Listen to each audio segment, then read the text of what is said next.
All right, it is 5:30 p.m. on Tuesday the 12th of May. So we are going to commence the Future Melbourne Committee meeting here at Melbourne Town Hall. I declare this meeting open at 5:30 p.m. I welcome councillors, management and members of the public attending tonight's meeting, both in person and virtually. I note Gladys Liu is joining tonight's meeting remotely. Good on you, Councillor Liu, for dialing in to this meeting. Much appreciated.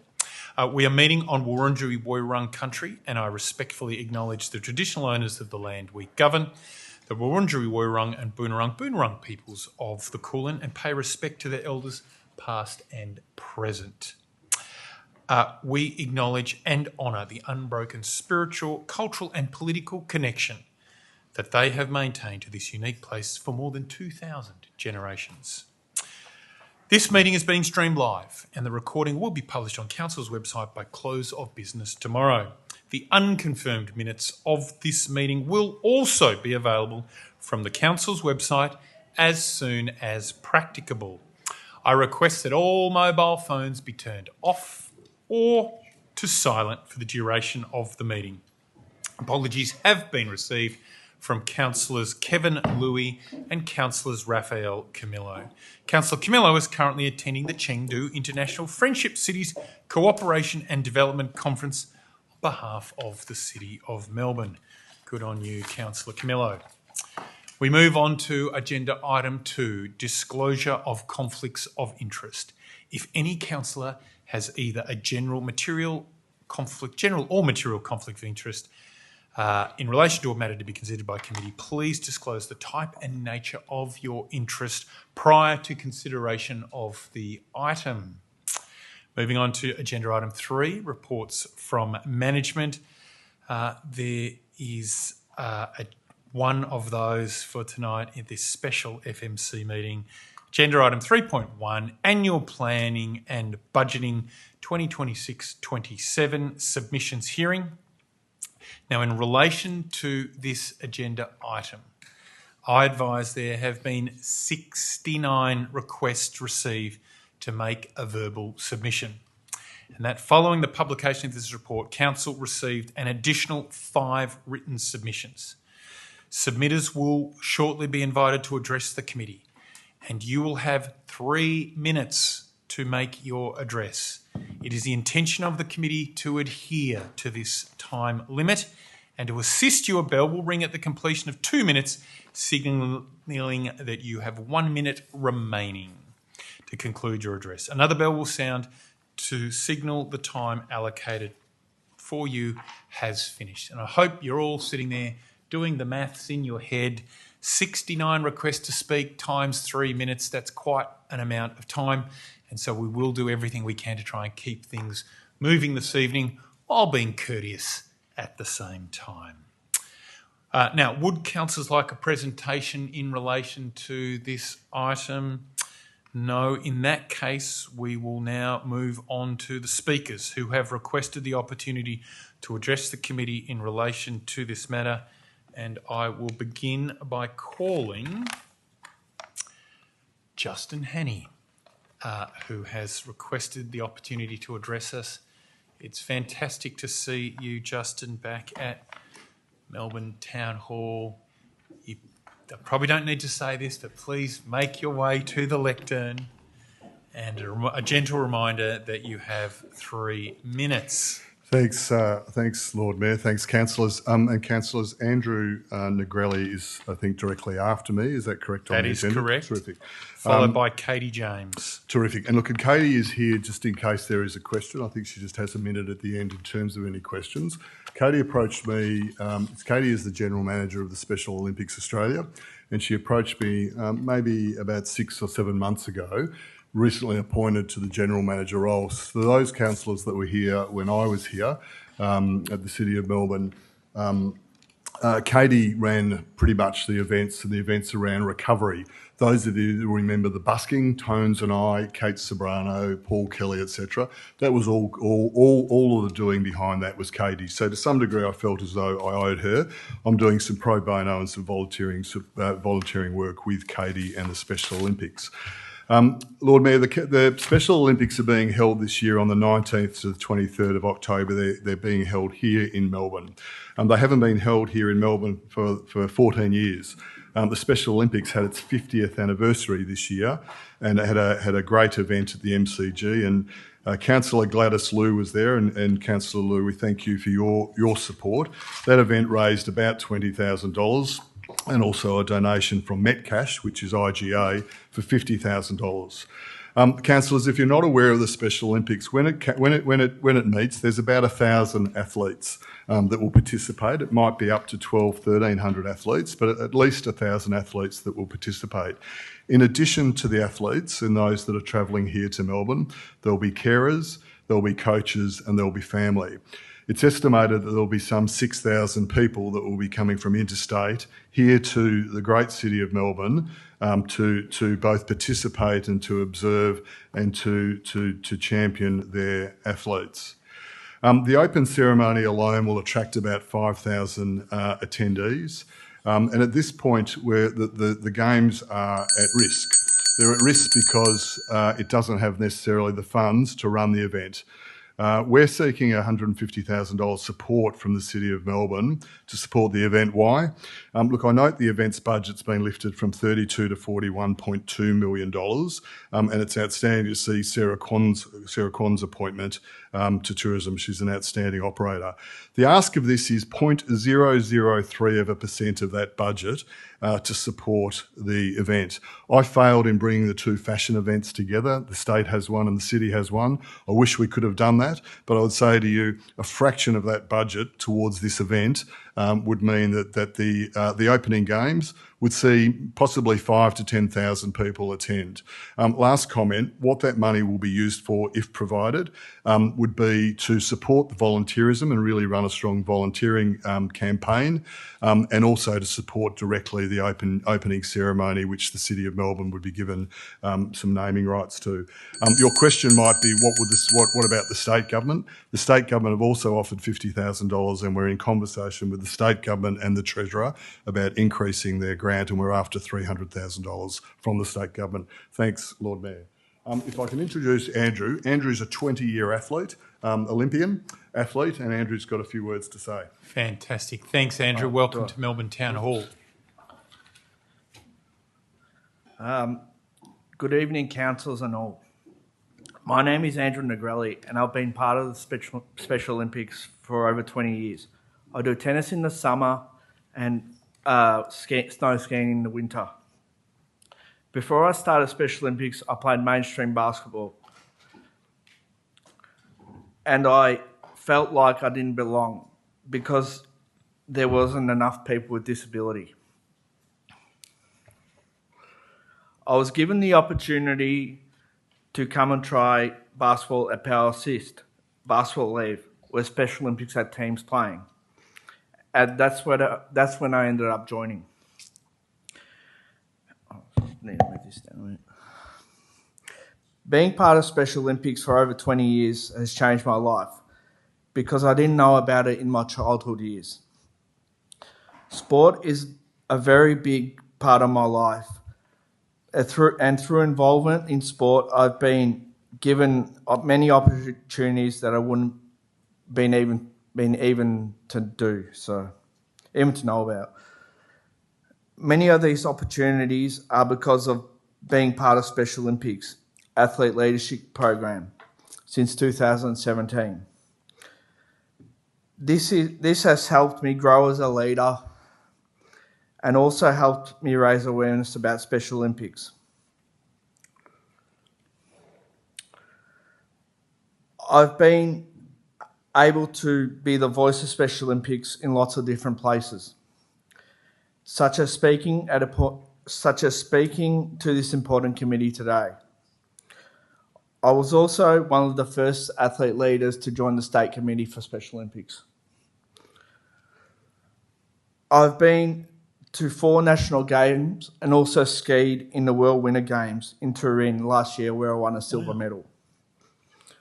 I'm excited to be competing in tennis at my 5th National Games in Melbourne in October. The highlight of going to the National Games is that I get to interact with other competitors, even though I do my best and it's not all about winning.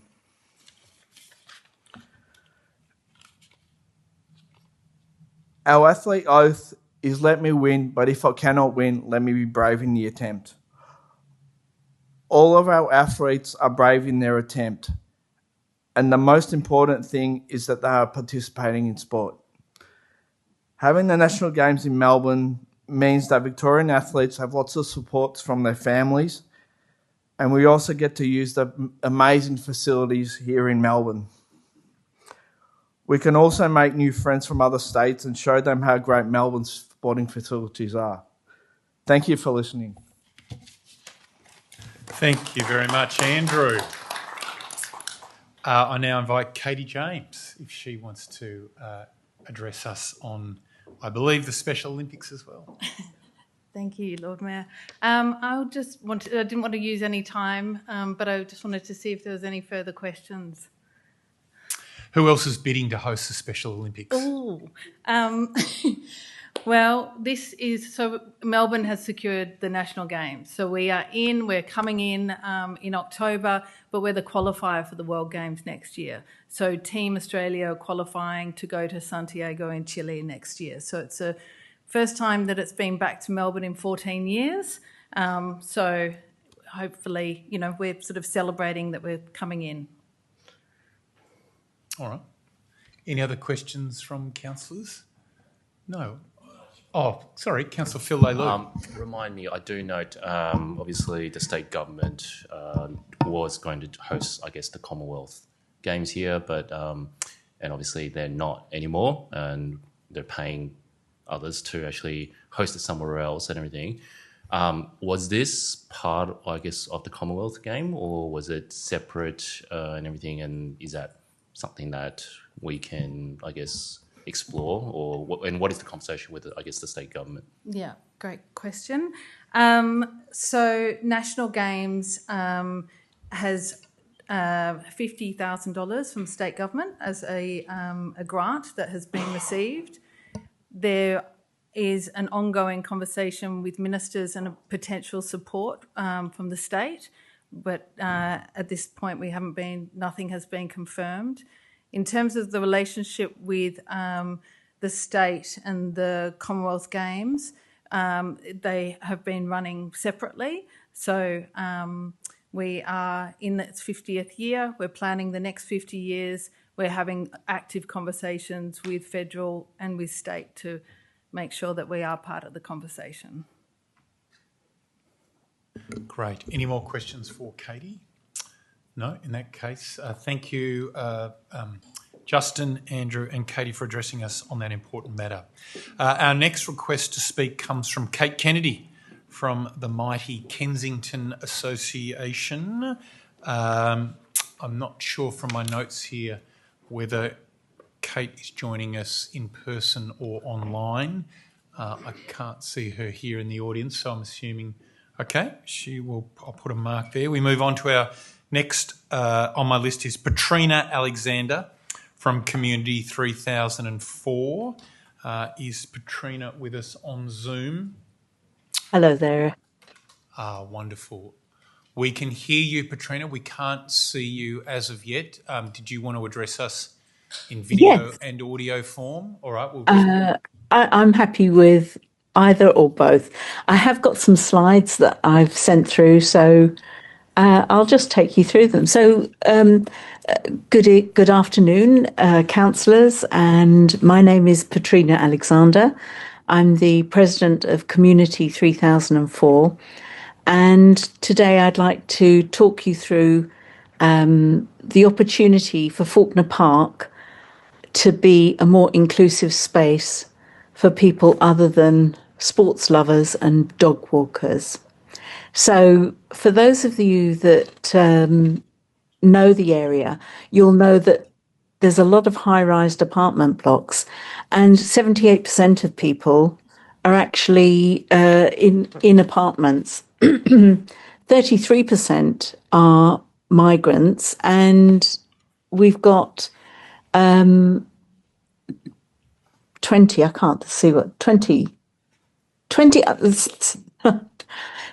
years since the master plan for Faulkner Park was written. It was actually due for refresh 10 years ago, but as yet has not been touched. And so when I looked at the funding for this year coming, I was very interested to see what provision had been made.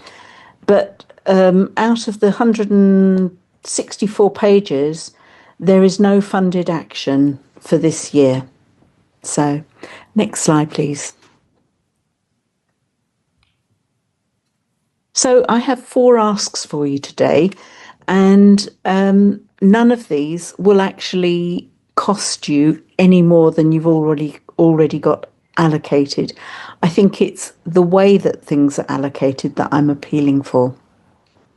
So the first ask is to look at the allocation of space within Faulkner Park and recognise that in the master plan in 2006, there was an acknowledgement for a passive recreation area which has largely gone untouched.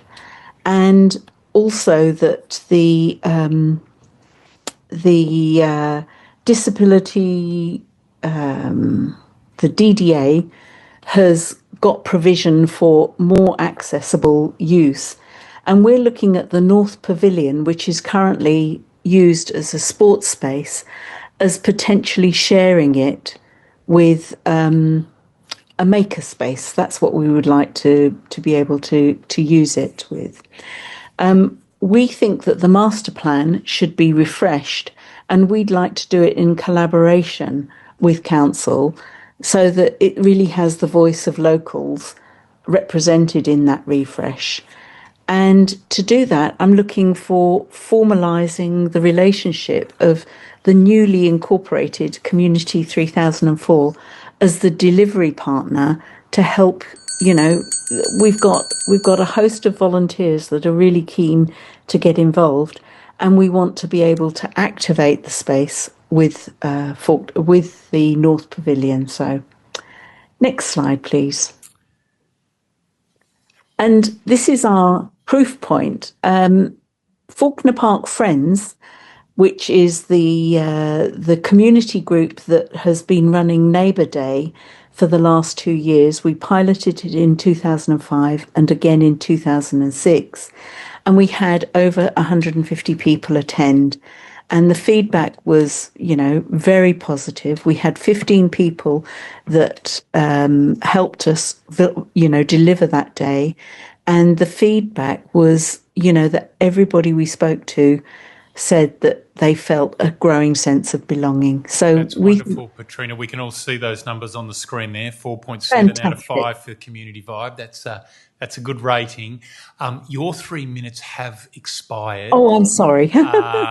So thank you very much for your presentation. You've raised a lot of really good questions, and they will be taken into account. And I might say this early in the meeting, just to foreground that the motion that councillors will be voting on at the end of submissions this evening will require a report back to our 26 May meeting, in which the officers here at the City of Melbourne will provide a response to all the written submissions that we've received this evening. So your submission, Petrina, raises a lot of really good points, and we'll get a response to it on the 26th of May. So thank you so much for submitting to us.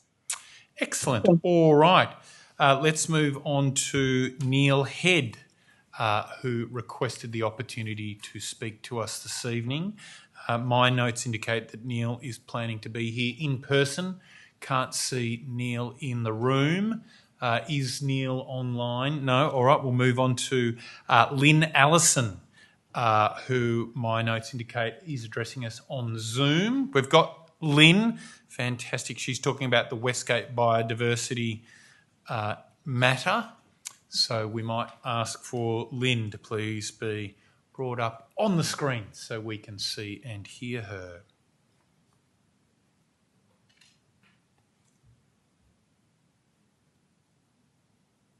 Hello, I represent Westgate Biodiversity, Billy Nursery and Landcare, and of course Westgate Park. We were delighted to have the City of Melbourne take on the management of Westgate Park on the 1st of January this year, and maintenance work is well underway with Serco. Preliminary work is also underway with the compound and nursery relocation onto Wharf Road Triangle. As you may know, our Billy Nursery is required to vacate the site and time is running out for this important project.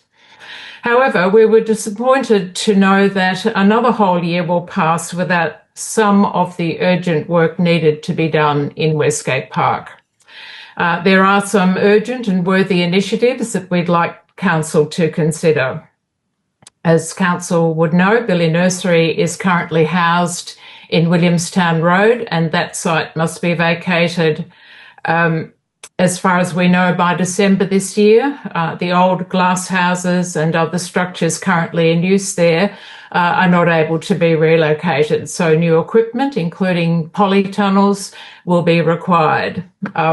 We will raise funds from the community, but if Council could assist with this, it would be greatly appreciated.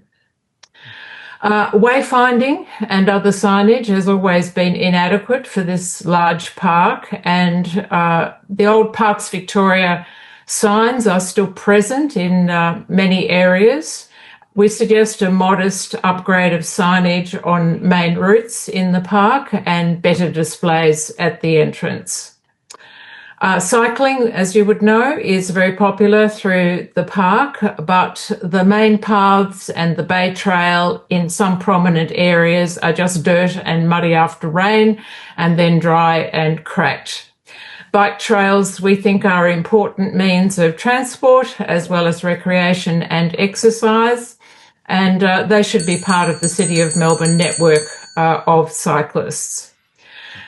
Westgate Park now has the most extraordinary biodiversity, and before anything further is done by way of changing the park, we urge Council to fund an ecological survey or a baseline.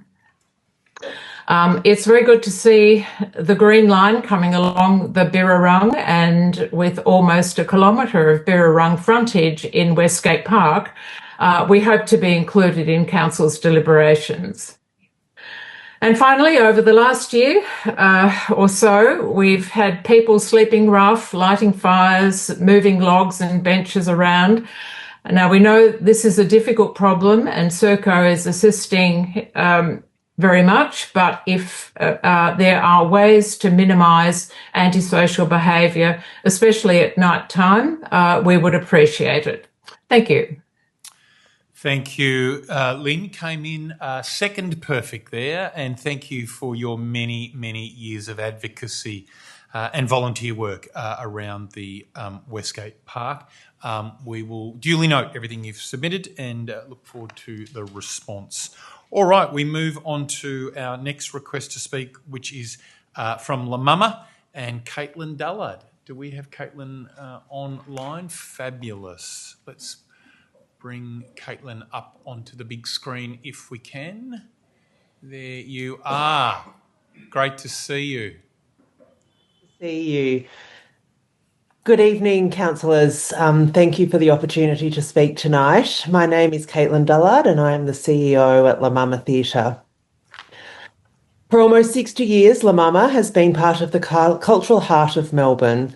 We have supported emerging artists, championed new Australian work and helped shape the city's identity as one of great creative capitals of the world.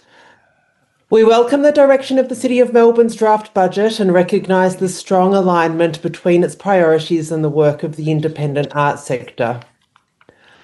The values outlined in the Council Plan vision, safe and welcoming streets, affordable everyday services, places to connect, more livable neighbourhoods, and responsible planning for the future are not abstract ideas to us. They are outcomes we help deliver every single day. La Mama contributes to safe and welcoming streets by activating Carlton day and night. Every rehearsal, performance, workshop and conversation brings people into the precinct, creating vibrancy, connection and a shared sense of public life. We contribute to affordability by ensuring that participation in culture remains accessible, both for audiences and for artists. We maintain low-cost entry points, support independent creatives and provide free public activity and gathering space in a city where access and affordability are increasingly under pressure. We provide places for people to connect. La Mama is open every day, not only as a theatre, but as a community space where people gather, collaborate, exchange ideas, and feel a sense of belonging. And we play an important role in planning for Melbourne's future. Independent venues like La Mama are where new voices emerge, where creative risks are taken, and where the next generation of artists and cultural leaders begin their careers. This work has real economic and social impact. Independent arts organisations activate local precincts, support surrounding businesses and hospitality, contribute to tourism, strengthen community wellbeing, and build Melbourne's creative workforce. While we welcome the city's ongoing commitment to arts and culture, we also want to emphasise that Melbourne's cultural reputation depends on the sustainability of its independent and small to medium sector. Large festivals and major institutions are vital, but they are only possible because of the broader ecosystem beneath them. It is small venues that experimentation happens. It is in the grassroots organisation that diversity and innovation thrive. Right now, that sector is under increasing pressure. Rising operational costs, infrastructure demands and funding uncertainty are placing enormous strain on organisations that already operate with limited resources.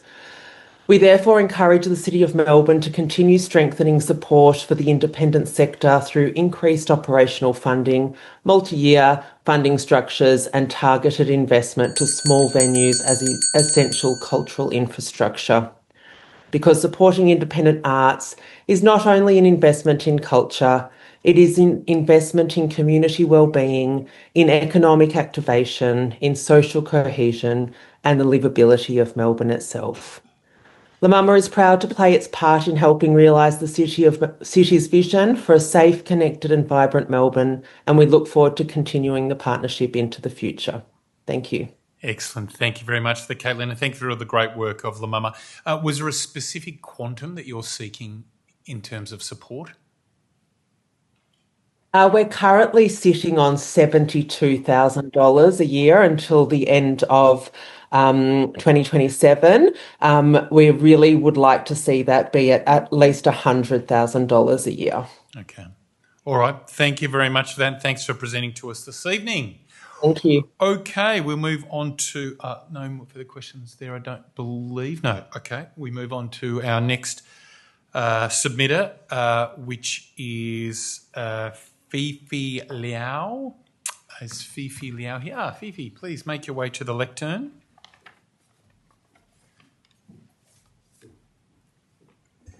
Thank you. It's my first time being here. I came to Melbourne when I was 16 as an international student. This is coming to the 18th of the year, which is important about my identity because in 2017, I started my first non-for-profit organization, Stories Connection, to support international students. And a few years after that, 2019, I started my social enterprise, Curiosity, to support people with disability, to gender equality, family violence prevention, employment, LGBTQIA+, through creative arts practices. And then I started another new non-for-profit, R.3, recently 2 years ago to support particularly LGBTQIA+ international students, migrants, and also allies. And last year, I started a startup to develop technology in community building and also another non-for-profit to support small, medium non-for-profit to support communities, so that you can see my identities have many layers, which comes to the budget, which I found out a lot of grassroots leadership is important, and people who are doing the most are the medium-sized non-for-profits and the new initiatives. Starting from this year, I started a grassroots community group, and it's growing into 100 people this year. And 5 of them already started their community groups, and we are really centered around Kathleen Syme libraries, receive a lot of support from the libraries. But from the budget, I couldn't see significant amount contributing to multicultural LGBTQIA+ people with the mental health challenges and also disability. So I asked for specific amount devoted to supporting those groups. And also what's missing is grassroots community leadership. I'm also asking council to invest at least 100 grants to a co-design approach, particularly with those grassroots community groups. And also to consider disability neurodiversity. I think a lot of invisible disabilities voices are not being captured there, and also the young people's voices not being captured. This is my first meeting after 18 years being here. So I would have loved to have the opportunity to speak when first arrived.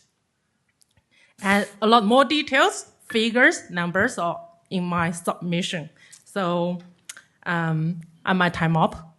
No, you've got 30 seconds. Oh, 30 seconds, great! $45 million for grassroots leadership, to $3 million for multicultural activation, $1.5 million for LGBTQIA+ community, 900 grant for mental health, 700 grant for disability neurodiversity. Thank you very much, Fifi. Great Thank you. presentation. And let's hope this isn't your last time presenting here at Melbourne Town Hall. Okay, let's move on to our next submitter, Teresa Carrasco, who is here in person. Fabulous to see you, Teresa. Please make your way to the lectern. Looking forward to your submission. Yeah, thank you, Lord Mayor, and thank you, Chamber. I'm here on behalf of Melbourne MILLOOP. We are a community and campaign developed through the Climate Voices Advocacy and Leadership Program at Carlton Neighbourhood Learning Centre. So we're a small community group interested in the connection between food waste, food security, and community resilience in Melbourne. Our idea is simple: good food should feed people, no landfill. And across the city, many restaurants, cafes, markets, and food businesses generate edible surplus food every day. At the same time, residents are experiencing increasing food insecurity. The City of Melbourne's own council plan identifies food security as one of the major challenges facing community, noting that 47% of residents have experienced food insecurity last year. So we believe there's an opportunity for council to help explore a more coordinated local approach to surplus food redistribution across the municipality. We are not here coming with a fully fixed program or asking council to adopt a one-size-fits-all solution. We are here to propose collaboration. We welcome the opportunity to work with the council alongside food relief organizations, businesses, and community stakeholders to help investigate what practical models could fit best in Melbourne. So that's why we're asking council to consider setting aside $50,000 in the budget so we can investigate and pilot activity related to coordinated surplus for redistribution. This funding could support engagement with the businesses and community organizations, and also mapping what are the current gaps and barriers, and testing practical solutions that could improve food access while reducing availability, while reducing avoidable waste. We believe this aligns strongly with the council's existing commitments around food security, community resilience, and circular economy outcomes. So thank you so much for your time and consideration. I still have a little bit of time, and if you have any questions. Not from me, but it sounds like an absolutely fabulous program, and food insecurity is a big issue. as is the need to address food waste challenges as well. So solving a couple of problems for us with this initiative. Are there any questions for Teresa? No, in that case, thank you so much for addressing us this evening. All right, let's move on to the Big Umbrella Foundation, and we have a request to speak from Justin Dickinson. Sorry, Justin. Actually, there's a double act, Lord Mayor. The double act. Would David Emerson be with you as well? Yes. Thank you, Lord Mayor. Thank you, councillors, for the opportunity to present tonight. My name's David Emerson, and I'm here to introduce Justin Dickinson, the CEO and founder of the Big Umbrella Foundation, and to let you know a little bit about the tremendous work that Justin and the Big Umbrella have been doing in the City of Melbourne. The Big Umbrella provides food relief services to people who experience homelessness, food insecurity and hardship. Justin and the Big Umbrella have been delivering weekly food relief services at Fed Square for the past 16 years. In that time, over 500,000 meals have been delivered by more than 40,000 volunteers. All those meals have been produced from rescued food and urban farming, which also reduces food waste and ensures significant cost efficiencies in providing meals to people in need. It's an extraordinary achievement. Justin has done this through his own fundraising with no support from government. We commend the Council on its commitment in the draft budget to provide funding to frontline homelessness services and food relief services. We share a common mission to ensure that no one in the City of Melbourne goes hungry and that everyone has access to a healthy, nutritious meal. As you're aware, food insecurity is rising and the demand on our services is growing at an alarming rate. We are seeking to work more closely with Council to further support our services and also to introduce a new initiative in food relief that we believe can make a very significant contribution to reducing food insecurity in Melbourne. I'll pass it over to Justin to let you know a little bit about the Big Umbrella, about his work and about the new initiative. Thank you. Excellent. Thank you very much. David, over to you, Justin. Lord Mayor, councillors and management, thanks for having us tonight. Really appreciate you taking the time and listening to us.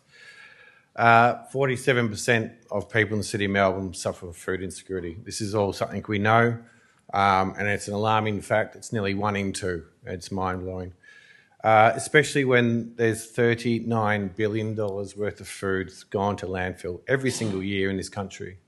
This is why we exist. This is why we do what we do. All the food you can see in these slides is rescued food. We have our own facility out in Brunswick where we have a commercial kitchen. We cook all that food personally and we serve home-cooked meals that are culturally appropriate and also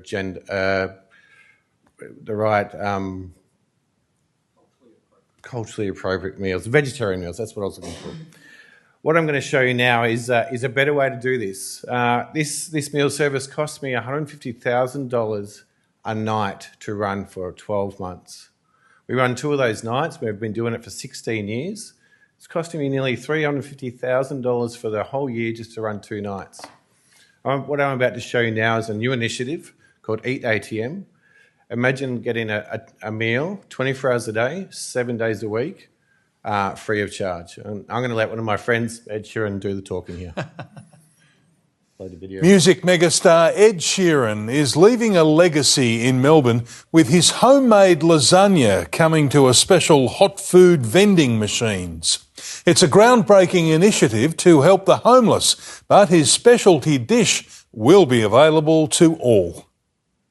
A sensation on stage and a natural in the kitchen. That's amazing. Ed Sheeran joining a Brunswick charity to cook up a storm for those doing it tough. I'm really proud to support the Big Umbrella Foundation and I'm excited to see what progress this impact will have. An Australian first initiative providing free hot meals out of vending machines. So we're issuing free little tap cards that people get issued and they get 1 meal a day on that card and they come up and they tap it on the machine and they get access to a free meal. The British singer's lasagna hitting the streets of Melbourne. Ed can cook. And we had our Italian nonna here. She tasted it, she approved it as well. So actually secretly, we think he's got a bit of Italian in him. It's quick, it's simple, and it directly supports someone who needs it. And for everyone else, you can buy the meals from the same machines. Proceeds go back into the program. The first machine will be installed at Federation Square in the coming weeks, and there's more ATMs on the way. We hope to get it at Melbourne Town Hall, down at Southern Cross Station, down at South Bank, places like that. The pop star performs in Adelaide tonight, but the work continues for the staff and the volunteers here at the foundation with the goal of producing. So I'll just stop it there because I've only got 9 seconds left. We've imported 7 of these machines. They will be online in the next month. We're offering 4 to the City of Melbourne, placed around and they do 75,000 meals per machine per year. 24 hours a day, 7 days a week.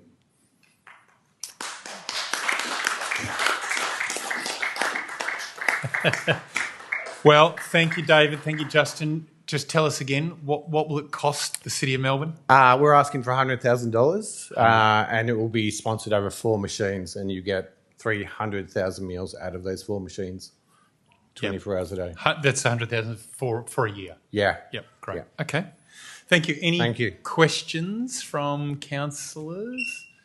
No. All right. And we're going to brand it City of Melbourne too, if you want to be part of that. Okay. All right. Thanks so Thank much, you. Justin. Thanks, David, as well. You can have your own meal as well. Next, you're going to tell me there's a set of free steak knives. That was brilliant, guys. Thank you very much. All right, we move on to Rebecca Scott from Street, who is here. Thank you, Rebecca, for taking the time to come and address. Can't hear the video. All right. Thanks for giving us a heads up on that. Thank you all. As we can see, food insecurity is coming up again and again and again. We've been part of the city's food insecurity now, been on the streets working here as a social enterprise with young people since 2010. As many of you know, we set up a food rescue kitchen at QVM back in 2022. That was fully funded by the state government. And then that's been funded through the state government and also Sustainability Victoria. That kitchen exists for no other reason than to take what is 800 tonnes of food waste at QVM, of which 96% is still edible. So we did research, deep amount of research funded by Sustainability Victoria, and that what we have shown is of that 800 tonnes there, what we can see again and again is huge amounts are being thrown out each week. Part of that is a collection issue, so it's about intervening early before it goes in bins from traders. But what we know is that's the equivalent of about 2.5 million meals are being thrown out at QVM every single year. So I welcome not only the work that we're doing, but how would we get all of these different players working together? Now, Street's not in an ability to rescue all of those 2.5 million meals, but starting to think of all of us doing that and the coordination of that waste. At the moment, it's going into recycling. So it's not going into landfill, of course, but it's being made into compost when it could be still eaten as meals. The thing that we would ask is, at the moment, we are paying you through QVM, we are paying you commercial rent to be there to solve your waste problem. So what we are asking is for a kitchen that's been fully funded by the state government, allow us to operate it with no rent to you and continue to help you solve that problem. The rent and outgoings of that site is $85,000 a year, so we're asking you to please waive that money so we can help you continue to address food insecurity in the city. Thank you. Thank you, Rebecca. Councillor Andrew Rouse. Just a quick question. If councillors or members of the public listening or watching at home wanted to check out the Moving Feast kitchen, how might they do that? They would literally come down to the F-Shed. The F-Shed has got a beautiful kitchen that was established down there. It's the laneway that's got all the shuttered doors. So come down and have a look at what we're doing. You will see lots of, like last week we rescued a quarter of a tonne. That's just in 1 week. Sometimes forklift will arrive with, a third of a tonne of sweet potatoes. There is so much going to waste that shouldn't be. Thank you. Thank you. Thank you. Oh, Councillor Mark Scott has a question. Of course. Hi, Rebecca. Come back, Beck. Hello, Rebecca. Melburnian of the Year. Not this year. Not this year, but a few years ago. You still hold that title, don't worry. If you don't get the funding, what happens to the kitchen? Do you just try and survive, or is it sort of at serious jeopardy? So we've had that funded now for a couple of years by the state government, and it's in serious jeopardy. We are getting philanthropy to essentially fund it, but we can't continue to do that. So we would need essentially someone else to either take over the kitchen. We're not asking you to fund the operations of it. The chefs that are in there, we've been funding that through philanthropy. But we are saying the rent, we can't do both helping you and pay the rent. So it's at jeopardy if it's not, the rent's not waived. Thank you. All right, thanks, Rebecca. You're a hero of Melbourne. Really appreciate the submission this evening. Our next request to submit comes from Vasan Srinivasan, who wishes to talk to us regarding the Little India initiative. Thanks, Vasan. Great to see you here at Town Hall. Thank you. Good evening, ladies and gentlemen, distinguished guests, community leaders, councillors and friends. It gives me immense pride to stand before you today as a founding member and the president of Federation of Indian Associations of Victoria and the founder and the trustee of Federation of Indian Music and Dance Victoria, to strongly support the City of Melbourne's vision for establishing the Little India precinct in Docklands. Firstly, on behalf of the Victorian Indian community, I would like to express our sincere gratitude to Lord Mayor Nick Rees and Deputy Lord Mayor Roshina Campbell and other councillors for the outstanding vision, leadership and dedication in supporting this important initiative.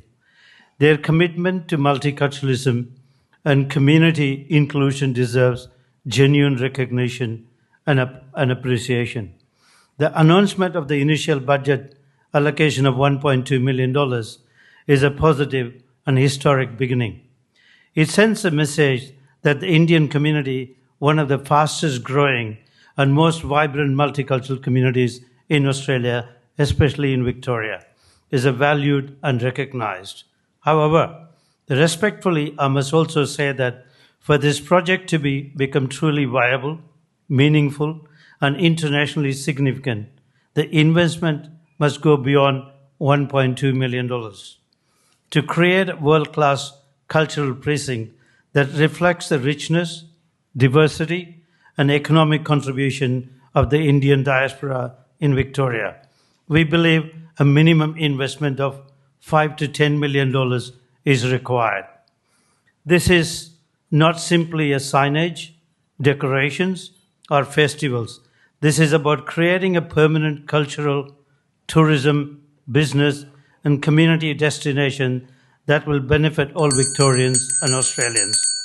Little India must become a place where people from every background come together to celebrate culture, food, music, and arts and dance and spirituality. A place where multiculturalism is not just spoken about, but experienced every single way. As the state election approaches later this year, it makes a sincere and respectful appeal to Honourable Premier Jacinta Allen and Opposition Leader Jess Wilson to consider how both sides of politics can invest more strongly in the Indian community's Little India precinct, infrastructure and long-term multicultural development rather than allowing communities to become divided through other means. I would also call upon the Indian community leaders, organizations and business groups to write respectfully to the Premier, ministers, local state members, encouraging them to support this initiative. The Little India Precinct will not only celebrate Indian heritage, it will provide opportunities for all multicultural communities to participate, collaborate, and showcase the beauty of our shared diversity. Thank you. Thank you very much, Vasan, and thank you for the leadership you've offered for decades in the Indian community here in our city. Our next request is... Oh, any questions for Vasan? No. Okay, no. Thank you. All right, thank you again. Our next request to speak comes from Prakash Gupta. Is Prakash on the line? Great, let's bring him up. There he is. Welcome to Melbourne Town Hall on the big screen. Thank you very much, everyone. Lord Mayor, councillors, distinguished guests, and members of the community. And thanks to my friend and colleague Vasan Srinivasan for speaking on behalf of Little India project. This is my first time in the event at the Town Hall community event. So thank you for providing the opportunity on behalf of Australia-India Business Council, and I rise in strong support of the City of Melbourne's Little India project. This initiative is more than precinct. It's a recognition, long overdue, of the deep and growing partnership between Australia and India, and of the extraordinary contribution of the Indian community has made to the fabric of the Melbourne. Indians are now one of the largest and fastest growing migrant communities in Victoria. We are your doctors, engineers, small business owners, students, taxi drivers, IT professionals, and your neighbors. We contribute in every sector of this city's economy or state's economy to every layer of the cultural life. A dedicated Little India Precinct will do three important things. Firstly, it will create a vibrant economic hub, attract visitors, supporting small businesses, generating jobs, and drawing investment from one of the world's fastest growing economies. Secondly, it will strengthen the cultural bridge between our two nations with the ACTA, the Australia-India Economic Cooperation Trade Agreement, which is in full swing. And Lord Mayor had visited last year, November, with this trade delegation from City of Melbourne. And like this, becoming living of the people-to-people ties that underpin every successful relationship. And thirdly, it'll give the next generation of Indian-Australian place to feel, to be seen, celebrated, and at home, while inviting all Melbourne to share in that culture. AIBC wholeheartedly supports this project. We stand ready to partner with the City of Melbourne, with local businesses, the community, to make Little India a landmark Melbourne can be proud of. There is Little India in New South Wales, in Sydney as well, and how best we can probably make it that I'm sure most of people know that in July Prime Minister Modi is coming. If it can be announced and maybe inaugurated by him, there'll be a great opportunity for us and proud of Australian Indians. Thank you very much, everyone, for giving me a chance to speak. Thank you very much, Prakash, and thank you for the great work of the AIBC as well. Any questions for Prakash? No. Oh, well, thank you again for presenting to us this evening. Our next request to speak comes from Donna Poroya. Donna Poroya. Do we have Donna in person? No? Okay. Next request to speak comes from Saloni Kala. Saloni Kala here. No? Okay. The next request to speak comes from Samir Kadam. Is Samir here? No? Okay. Next request to speak is Madhav Pradhan. Is Madhav here? Okay. Might be a shorter night than we think. Next request to speak, Medha Turale. Medha here? No? Okay. Next request was from Jesslyn Aprilana. Jesslyn? Here? No? Okay. Next request to speak was from Simo Opakak. Simo Opakak. Is Simo here? No? We move on. Next request to speak was from Hanzu. Hanzu? Is there a Hanzu in the house? No? Okay. Next request was from Pu Yi Lim. Pu Yi Lim? No? All right. Next request is from Tamara Priestley. Is Tamara here? No? Okay. Next request is Daryl Mead. Is Daryl Mead here? Okay. Next request is Prajna Biswas. Prajna Biswas? No? I'm sure their written submissions were all excellent. Okay, here's a good one. Docklands Primary School parents. Stella Lee. Is Stella here? No. Okay. The next one is from Nilesh Agarwal. Nilesh Agarwal. No? Okay. Before we turn over the page, I might just check any of the folks that we missed earlier turned up. No? Okay, we're on to page 2. Is Henry Macedo here and able to address us via Zoom? He is indeed. All right, Henry, there you are. Welcome to Melbourne Town Hall. You're on the big screen. You have 3 minutes for your submission. Take it away. Thank you, Lord Mayor. Hi, City Council members. My name is Henry Macedo. I'm a resident of Docklands, and I'm coming here today to oppose for the proposition allocation of $1.2 million in the draft budget for Little India precinct in Docklands. Let me be clear. I love celebrating multiculturalism. It does matter. Yes, I came from overseas, and diversity is one of the Melbourne's greatest strengths. But at this time, Docklands does not need another branding exercise. It needs practical investments in the everyday issues that residents like me faces every day. Docklands continues to struggle with serious planning failures that have been left unresolved for years. We live with harsh wind tunnels conditions, limited greenery and shade, wide roads that prioritize movements over people, and an inactive street that discourage community life. These are not minor inconveniences. They directly affect livability, safety, and well-being of all the residents and visitors. We're also growing residential community with many young families and children choosing to call Docklands home. And yet, there remains a shortage of welcoming public spaces where families can gather, children can play, and residents can connect. With our waterfront location, Docklands should feel like a vibrant harbour neighbourhood, not a transit zone on the edge of the CBD. Spending $1.2 million in signage, branding, and curating placemakings while these issues remain unresolved sends the wrong message. It suggests that image and it's being prioritized over the substance. Authentic cultural precincts are not manufactured from the top down.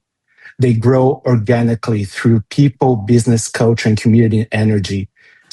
Chinatown and Korean Street and other areas in the city are a good example of those communities that over time created clusters and then became like the little owned village. They cannot simply be declared into existence through a budget line. I'm also concerned by the lack of meaningful community consultation. The major place-based decisions should be transparent, resident-led, and grounded in genuine local input. Instead of funding this proposal, I urge the Council to redirect investments into projects that would make an immediate and lasting difference. More trees and shades, a harbour activation, wind mitigation, and a safer and more walkable streets and harbour. Affordable spaces for small businesses and grants for residents-led events and community programs. Docklands does not need another label exercise. We need people-centered planning, strong social fabrics, and investment in the fundamentals of thriving neighborhood.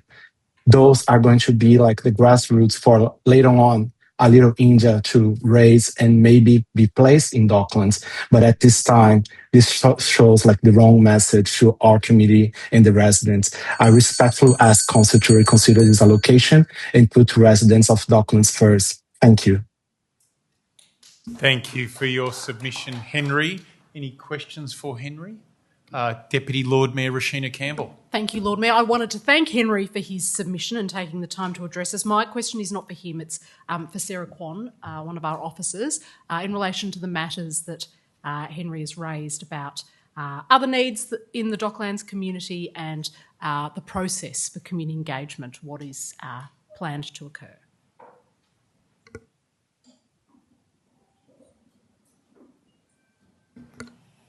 Thanks, Sarah. We're just going to invite you to come to the lectern so that everybody can see you.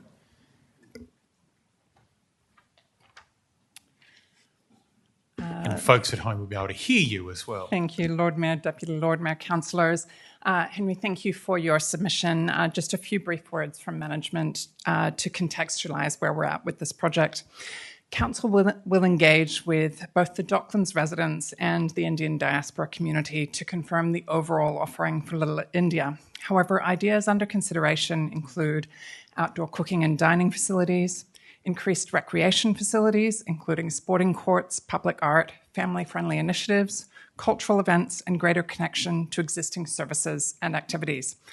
The exact location of Little India has not been confirmed, but the community can be assured that the area chosen will be small when considered in a whole of Docklands context. Little India is just one initiative planned for Docklands, which will be activated with a wide range of events, markets, and activities with a continued focus on family and celebrating the broader multicultural community. As we progress plans, many opportunities will be made available for community participation and consultation. We recognise the need to protect resident amenity and ensure local community benefit as we progress these plans. Initial stages will include trial activations to ensure we get the balance right, and Docklands, like all of Melbourne, will continue to celebrate its rich multicultural communities. We'd also just mention for Docklands residents online and here tonight that we have the return of the Docklands Waterfront Farmers Market this Sunday taking place with a wonderful seafood theme along Harbour Esplanade, one of the examples of the wide range of initiatives planned for Docklands. Thank you. Thank you, Sarah. Love the way you sneaked in that plug for the seafood market at Docklands this Sunday. And I've just doubled down by mentioning it again. Get along there, folks. It's going to be amazing. All right, we move on. And thank you to Henry for his submission. We move on to our next submitter, Faraz Ghani. Is Faraz with us? No? Okay. We have the Inner Melbourne Community Legal, Michelle Reynolds. Is Michelle with us this evening or online? Excellent, Michelle. Okay. You're going to rep for Michelle. Please make your way up and introduce yourselves to us. Hello, I'm Shifra Bluestein from Inner Melbourne Community Legal. Sorry, could you say that again? Shifra Bluestein. Shifra Bluestein. Thank you, Shifra. And speaking on behalf of the Police Accountability Project at Inner Melbourne Community Legal, which is the community legal centre servicing the City of Melbourne. Council's budget aims to make Melbourne a safer, cleaner, kinder, greener and livelier city. We can make Melbourne safer and kinder, but the current budget sacrifices kindness for an optics of safety. City of Melbourne's own statistics tells us tonight 188 people will be sleeping rough in our city. A third of City of Melbourne residents will have skipped a meal today. Some women escaping violence will have nowhere to go. Increased funding for homelessness services is welcome, but more could be done through better using money being currently spent on community safety officers and funding private business surveillance.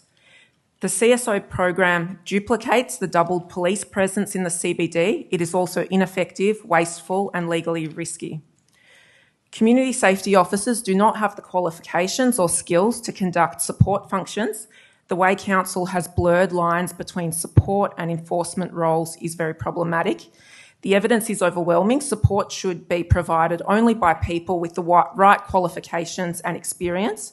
People in quasi-police uniforms carrying handcuffs are not suitable for responding to mental health crises, homelessness, begging, or social exclusion. Enforcement approaches escalate situations. They cause fear, intimidation, and trauma. Council must urgently focus on its support functions and remove CSOs from the streets. CSOs make the city less safe, kind, and friendly for Melburnians. In addition, the program is not without substantial reputational and legal risks for the council. Without clear lawful authority, council risks civil claims, including torts of false imprisonment, assault and battery, breaches of human rights, negligence, and duty of care issues and discrimination claims. CSOs may face criminal and civil action. Should a member of the community be harmed by a CSO's actions, the council could be exposed to significant damages.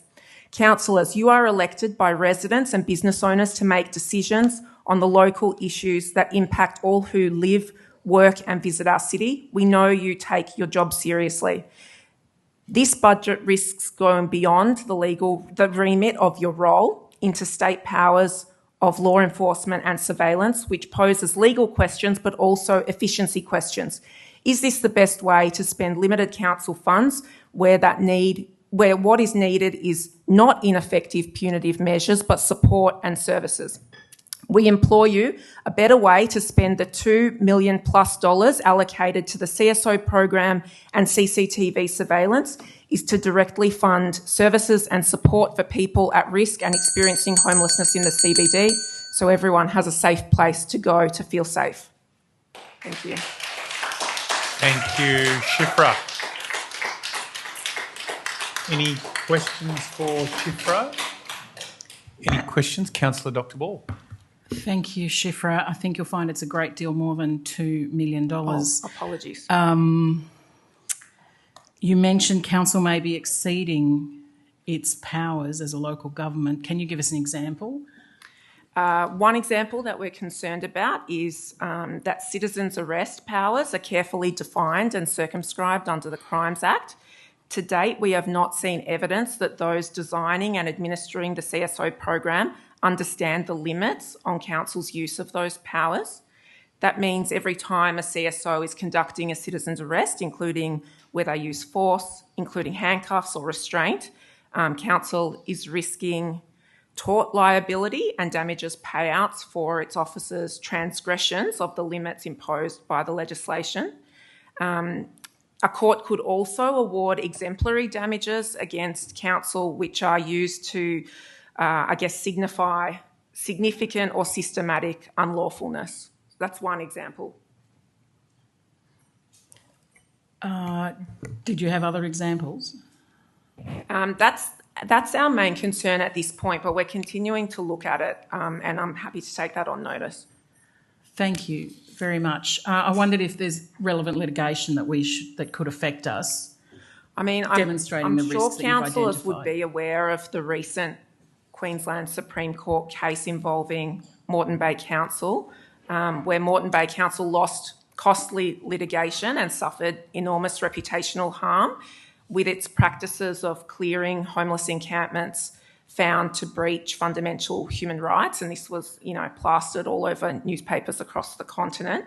That council is likely to be ordered to pay significant damages to the people they harmed in the coming weeks. So that's one very recent case that's still actually in the courts, it's not finalised yet, that I think should be of serious concern to the council.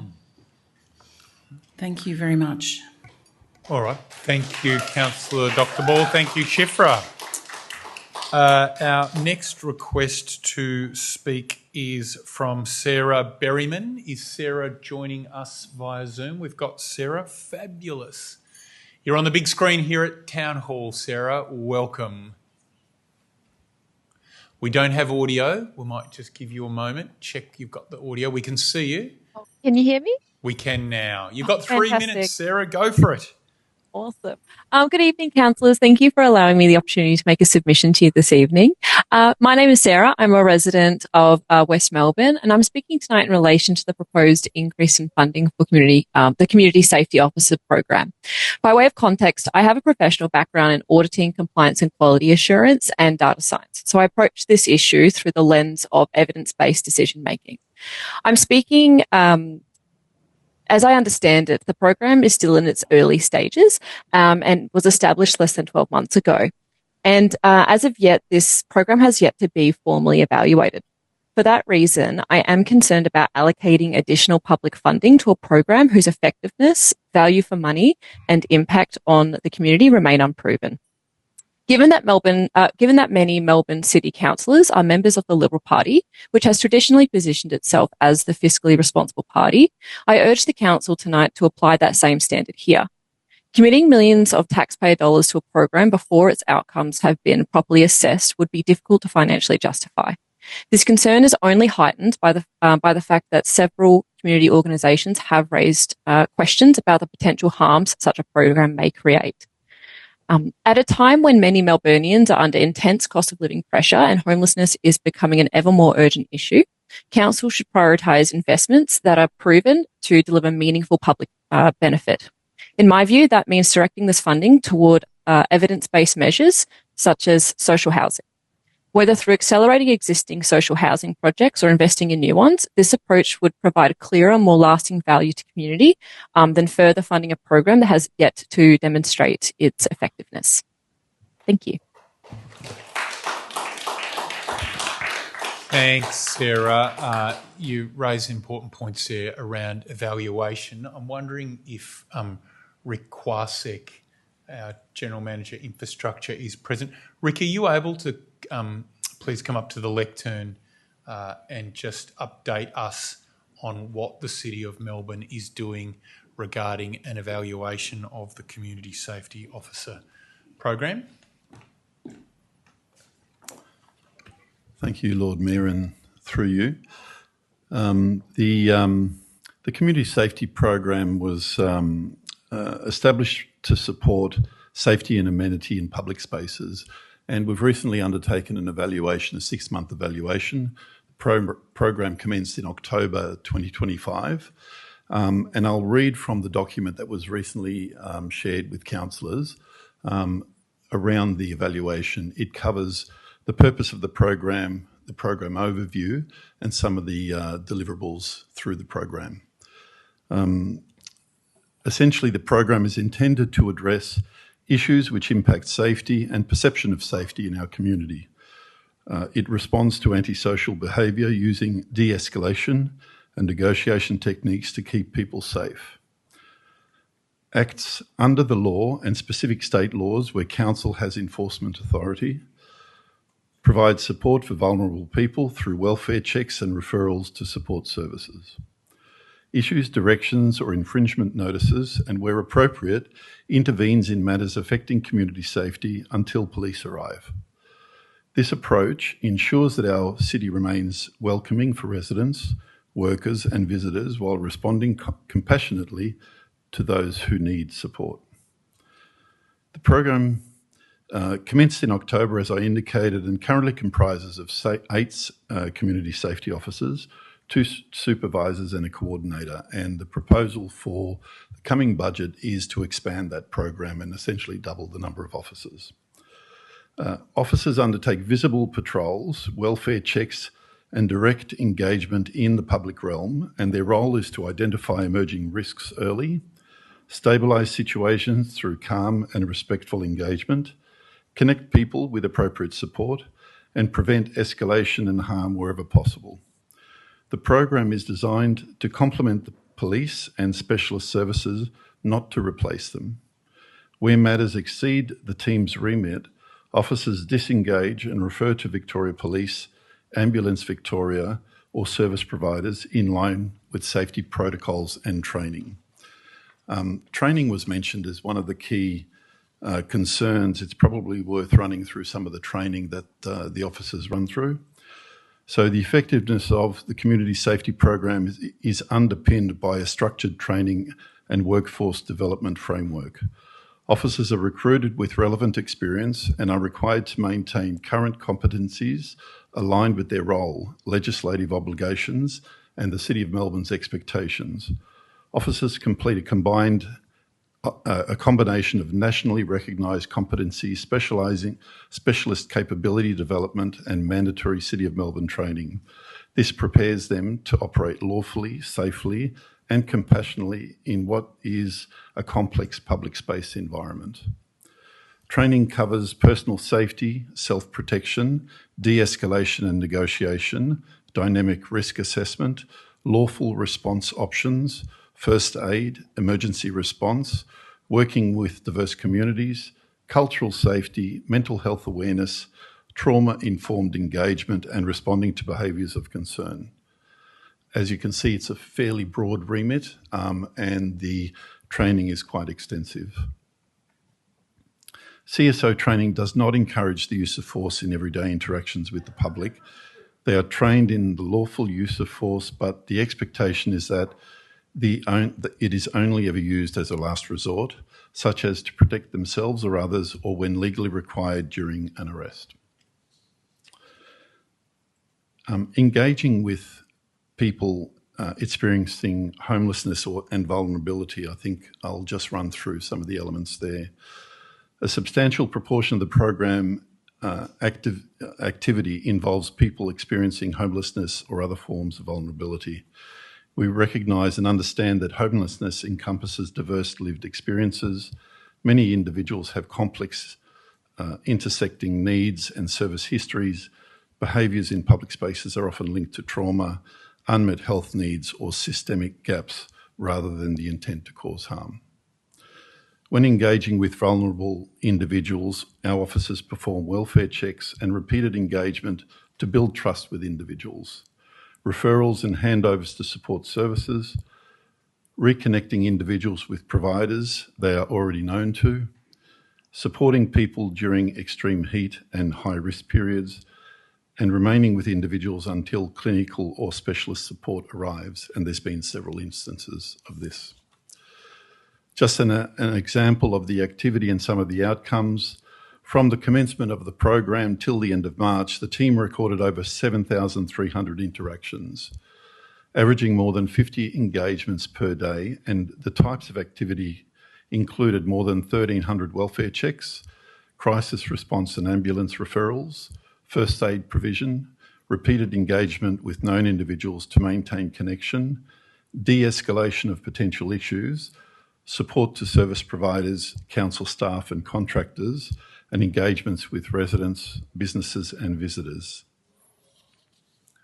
In relation to human rights, the City of Melbourne recognises that the community safety work directly engages human rights considerations. The program has been reviewed against the Charter of Human Rights and Responsibilities Act 2006, with input from both legal and human rights specialists. And human rights considerations are embedded through the training and supervision, operational protocols, withdrawal and referral where coercive power is inappropriate, and continuous monitoring and review of incidents. In summary, the program is in continuous review, and since it's been going for around 8 months, it's in that process of learning from how the program is operating, and will continue to be upgraded as we learn more about it. So I believe it's running successfully to date, and happy to answer any questions. All right, thanks for that, Rick. Can I just ask a question on the top? The data and the information you just took us through in that report, is there any reason why that report can't be made public? We have included the report on the website, and it is a publicly available report. Great. Can I also suggest, for ease of access, that we attach it to the minutes of this meeting, which will be available as well from tomorrow? Sure. Good. Any questions for Rick? Councillor Olivia Ball. Thank you. Could I just clarify which report you're describing? The report I just read through, Community Safety Program 6-month update.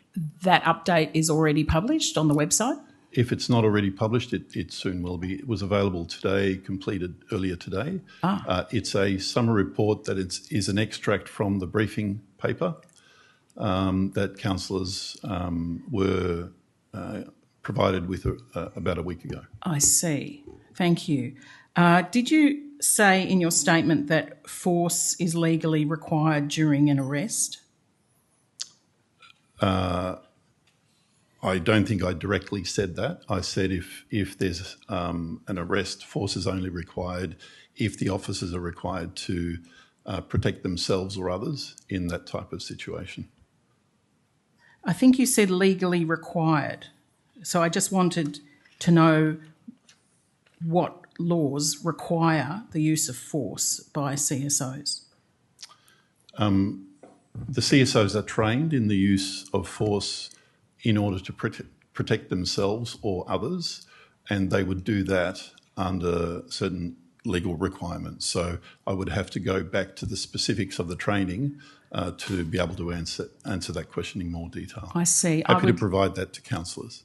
Thank you. I would like to see that, and I think it's important that that kind of information is made public for the public's benefit as to what force is legally required to be used by our officers. That's an important element of transparency. Is that possible? Councillor Ball, Rick has said, I've just asked a Quasick has question. said that he did not say the words that you're saying Yes, that he did. but he's undertaken to get back to me with a response on notice, and I'm wondering if that can be made public. I'd have to have a look at that advice, but essentially the training around the use of force is very specific and there's the officers that run through that program essentially there to assist the community, and force is only required only to protect themselves or others in a situation that requires that. Thank you. And you mentioned a human rights assessment. Yes. You have previously published in a report from management an incomplete human rights assessment, so that's a public document. So this one you've just mentioned, I think, is complete. So since that initial development of the human rights assessment, we sought some legal advice on that document. We've also had a human rights expert undertake an analysis of the document and provide some commentary, and we're upgrading it as we speak. So it's not complete? It's in the process of review. And will that be made public? It will. On the website? I believe so, yes. Tremendous. Thank you very much. Thank you. All right, thank you. Any other questions? No, thank you, Rick, and thank you, Sarah, for your question and submission to us this evening. We now move on to our next submitter, and Pat Cipollone had made the request to speak to us this evening. Welcome to Town Hall, Pat. Please make your way up to the lectern. And Pat, of course, is from the Homeless Persons Union Victoria. Yeah, okay, hang on.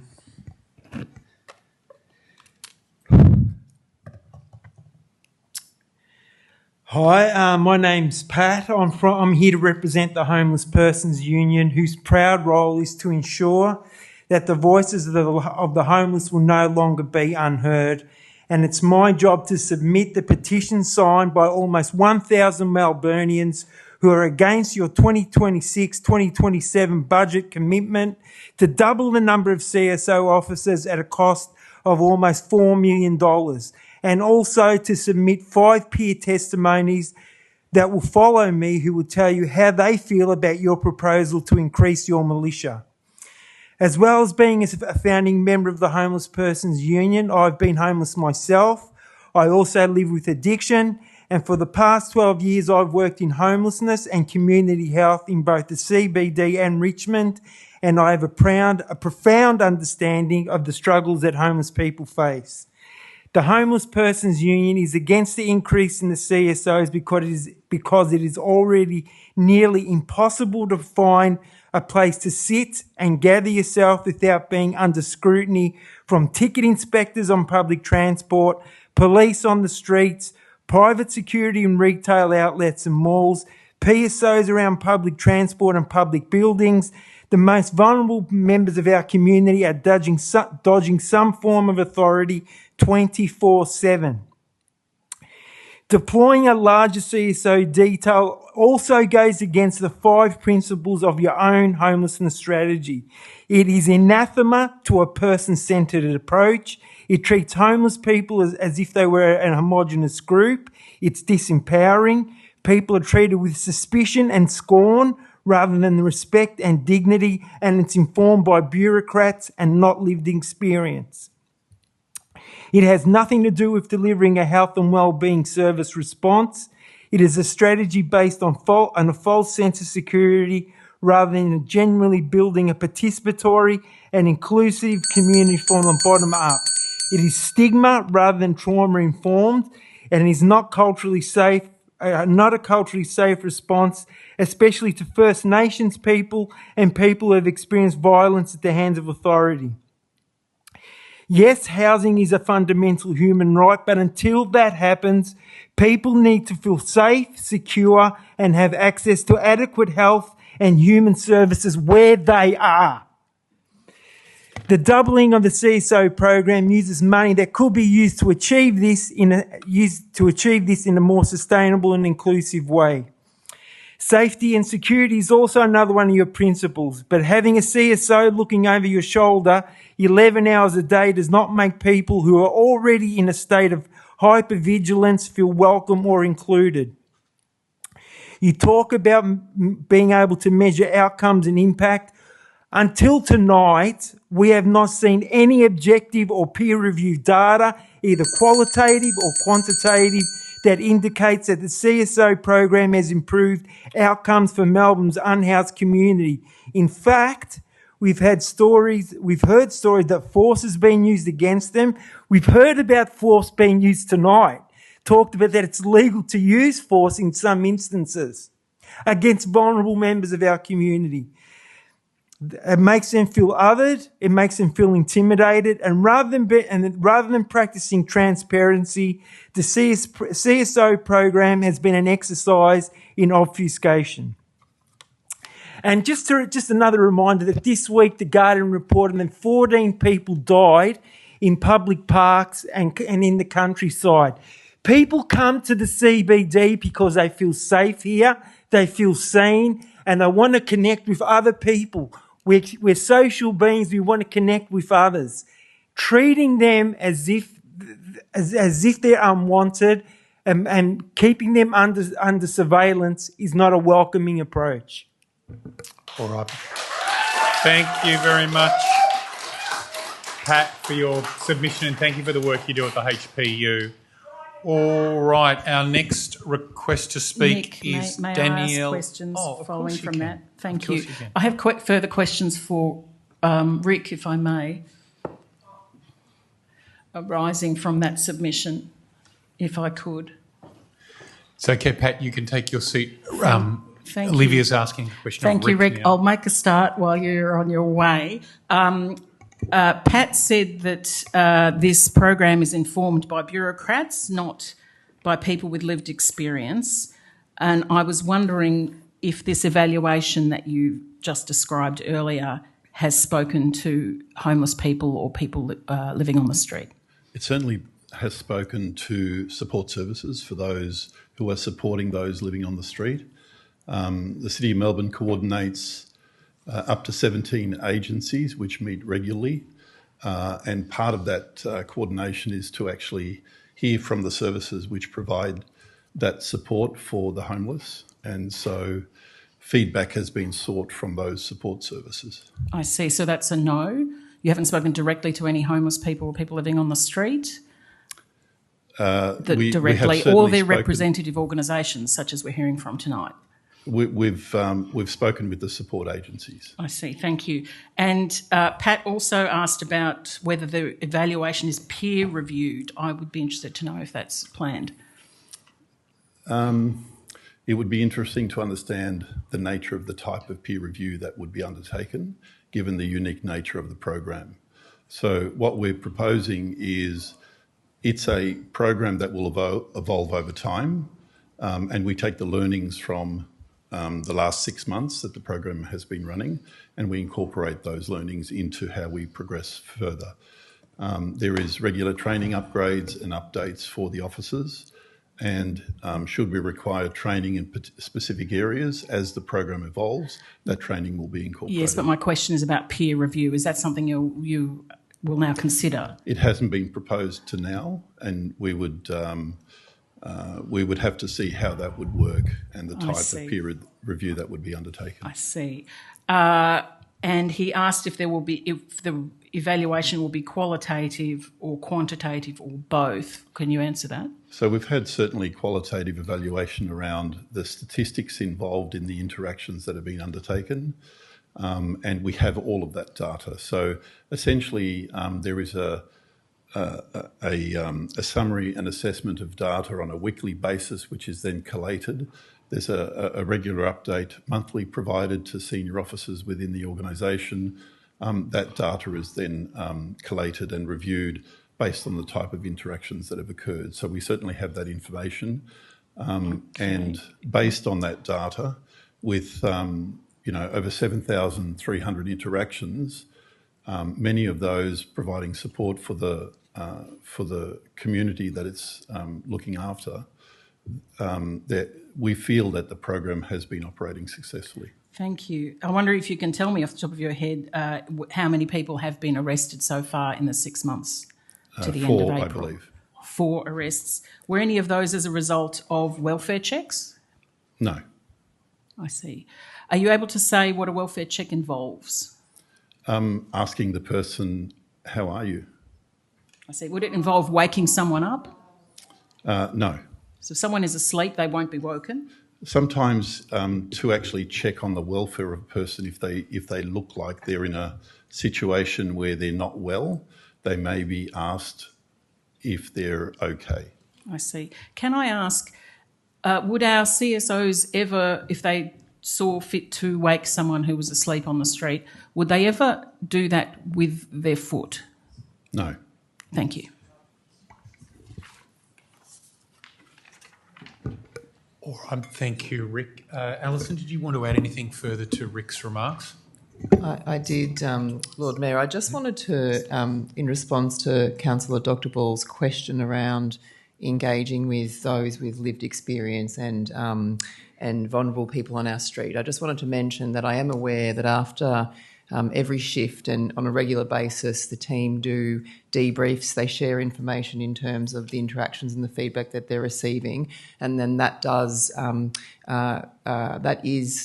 contribute towards the ongoing review and continuous improvement of the program and the design of the program. So I didn't want it to be left that it isn't the case that our community safety officers and management of those officers are out and about on the street every day speaking with homeless individuals, vulnerable people, and understanding how best to support them as well. Okay, thank you for that, Alison. All right, our next request to speak is from Danielle Haley. Is Danielle with us this evening? Welcome to Town Hall, Danielle, and you're from the Homeless Persons Union Victoria. Correct. Under the Charter of Human Rights and Responsibilities Act, Council is legally required to act compatibly with the Charter and give proper consideration to human rights affected by its decisions. Where a program limits rights, Council must justify whether those limits are reasonable, necessary, justified and proportionate, and whether less restrictive means were available. While Council did complete a human rights compatibility assessment for the CSO program, it did so poorly. Rights plainly engaged by this program were not identified, and even for rights that Council acknowledged were limited by the program, the sections of the assessment that required Council to justify these limitations were left completely blank. This shows a worrying disregard of the obligations required by Council as a public authority. While I appreciate that that is now being rectified, that should have been done at the beginning of the program. These programs' design compounds the problem. Council's stated aims as a CSO program refer to perceived safety and antisocial behaviour, neither of which are adequately defined. By treating perceived safety as equivalent to actual safety, CSOs are given broad discretion to intervene based on bias rather than actual harm. Patrols were initially set up to target the areas well known for rough sleeping, despite Council's own homelessness strategy acknowledging that the link between homelessness and antisocial behaviour is a misconception driven by stigma. People Sleeping Rough also had no input into the program's design, delivery or evaluation, even though it appears they were the initial target. There have also been credible reports of CSOs using violence towards people sleeping rough, including from a former CSO dismissed for using force who states he was directed to do so. The Council denies this directive and points to only 4 formal complaints, but in our view, that does not tell the full story. Low formalised complaint numbers often reflects a complaints process that is not accessible to everyone. Whether through practical barriers such as having no phone or distrust of the very institution that caused the harm, the onus should be not to lie solely with those who are marginalised to pursue individual complaints.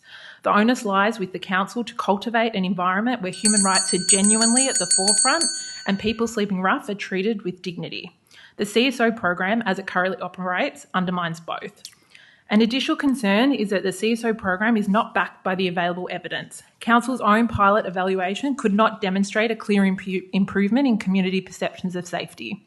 Further, independent research into Footscray's comparable program found no improvement in perceptions of safety and concluded security guard programs were punitive, inappropriate and ineffective. We know that homelessness is a structural issue. Our view is simple. Council's role should be making life as safe and dignified as possible for people sleeping rough, rather than dehumanising their presence. On this basis, we oppose the expansion of the CSO program and believe Council should invest in non-punitive, human rights-based programs. Thank you. Thank you, Danielle. I now call on Kelly Whitworth to present to us. Lord Mayor, can I just ask a question of you as Chair, and perhaps just a point of order regarding quorum? It seems that 3 councillors who were here at the start of the meeting have left, and I'm wondering whether they should be considered, or have we received apologies from them, and are we still quorate? Well, we are still quorate because we've got 6 councillors present. I believe Councillor Gladys Liu was unwell. That's why she joined us via video conference, and I think she has now left the meeting. Councillor Philip Leilu has also left the meeting, and I can still see Councillor Owen Guest's contents here, so he may have stepped out temporarily. But importantly, we have 6 councillors here, so we still have quorum, and the meeting goes on. All right, welcome back to Town Hall, Kelly. It's great to meet with you last week and looking forward to your submission here this evening. Yeah, my submission is an interview that the Homeless Persons Union did at St Peter's Breakfast last week. We were asked people about their experience with the CSO program and living in the city of Melbourne. So have you ever been asked to move on when you've been in the city? Yes, I have. And what were you doing? Usually just sitting talking with other people. What do they say? What's their reason for moving you on? Again, whatever reason they come up with, really, they can come with council, they put intervention orders on us. And again, it was a big fight with them because they stopped me from going from Burke Street to King Street and all this. Godwin, have you ever had your things taken by council or anyone in the... What a setup, yeah. And again, the buggers, best is they usually get you on a Sunday morning. Again, when there's no one and nothing around, they sit and wait for you. Usually, as soon as you go to the toilet first thing Sunday morning, bang, right? And if you're on your own, by the time you get back, it's all gone. Do you ever get your stuff back? I have. I got it back once, yeah, but again, the only reason was, again, I was losing the plot, and I said to them, you've got my meds, so again, I'm holding you liable. If I hurt anyone, do anything, use it liable, yeah? And you know what? Within 30 seconds, we got your stuff right around the corner. What kind of an impact does it have on you when they take your stuff, or for anyone? Again, I mean, your wallet, everything's gone, all your personal, everything's gone. I mean, can I go into any one of their properties and just take whatever the hell I like, right? For whatever reason I like. Godwin, taking people's things, what kind of solutions could council have to support people with their stuff? If they house the people, all them flats would be full, they wouldn't be damaged, right? Even if they gave them to them for $1 a day. Okay, you got no damage, you got nothing, right? Again, I mean, I happen to sneak into a spot, again, by sheer right? And again, Again, Ministry of Housing come and take my stuff already twice. And again, there's nothing I can do, right? No, there's no support. What support? I mean... Do you reckon it should be illegal to give to ask people for money? Well, yes and no, because it can get like annoying, right? I have seen some of them where, again, like, I mean, I have told off myself, right? I mean, because like, look, I mean, I've been desperate, but I still wouldn't ask for money, right? But that's me, right? But again, I mean, other people, it's like anything. Look,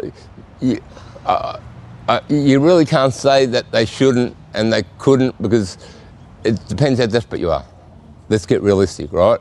If you got absolutely nothing, and you got no choice, well, I guess you got no choice, mate. You know, and I'm going to have to ask every person. I mean, look, I have done it when I was a teenager, and I do admit, right? I mean, it's like I've gotten older, smarter, I suppose, so I don't have to do it, right? Do you think there's a lot of shame people feel with it? Yeah. Yep, thank you. Thank you, Kelly, and thank you, Godwin, for that submission. Our next request to speak comes from Laney, also from the HPU. Welcome to Town Hall, Laney. Please make your way to the lectern. And I believe you're going to be playing a recording as well from Rob.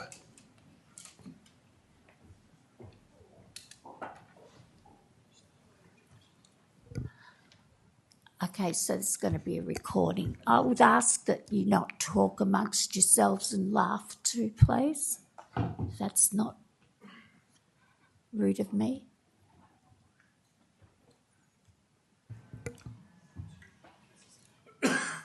On the trains before, it used to be Gumbies. Right. They had like a green outfit and they were just like normal people looking for tickets back when they punched them. Yeah. That was all right. Okay. Then they started putting these security fucking in there, giving them guns. Yeah. And people, like back then, they get shot. Kids. You whack a vest on and all of a sudden they're fucking hard. They stole my jackets. You don't touch it. It's like going up to a Hell's Angel, taking off his jacket. You don't do that. It's like they were the kids in school that got picked on, and all of a sudden they got uniforms or some shit. Now they got a big or some.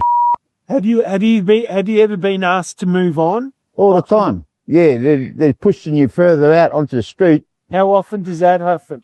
Me, 3-4 times a day, and at night too. Like, you know. So you're sleeping on the street right now? Yeah.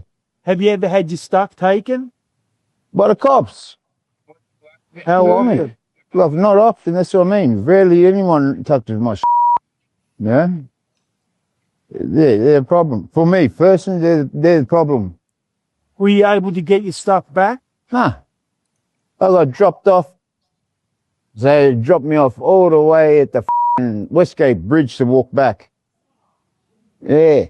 And while my was all still left on the street. So what sort of an impact does that have on you when you lose your stuff, when you're forced to move on? What does that do to you, man? For me, this makes me see red. What do you think the council could do better? What could do more instead of taking people's stuff and forcing him out of the city? Female officers, maybe accompanied by a male or something like that. Because females have a calming. So you think the men communicate really badly? I know if they do. Like a macho thing? Yeah. It's like they all thought that if they stand over you, sort of like, you know, they don't know how to handle it. You know, females different. It's like straight away you automatically like calm down. Do you think they have the training to manage people? Nah. They got like, if they gave jobs to us, instead of people that aren't from our communities, then it'd be it'd be an instant, like, all we have to do is just say, you know, because we already know each other. Plus, we're out here, like, you know what I mean? We could even have a rotation in shift. You know, you get a job, like work a couple of weeks, I'll be working in the next one over there. Like, you know what I mean? There you go. Problem. A lot of issues solved.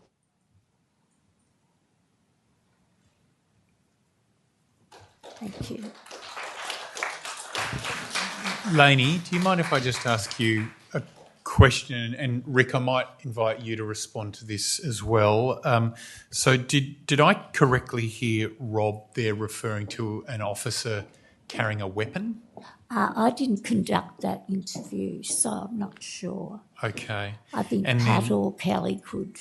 All right. And then I also, and I may have misheard this, but I thought I also heard Rob referring to being picked up and dropped at Westgate Bridge or thereabouts. Did you hear that as well? I did hear that, and I wondered if it was police involved.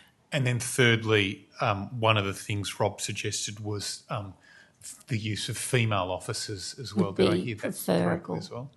All right. Thanks for that, Lainey. I might now just ask Rick Kwasek if that's okay. Rick, do any of the community safety officers carry weapons? No, they don't. Okay, great. And then in terms of a person being picked up and dropped at Westgate Bridge or thereabouts, are you aware of anything like that occurring? No, our community safety officers don't have access to vehicles. We have vehicles within our pool for general use, but not used by the community safety officers. Their patrol is generally a foot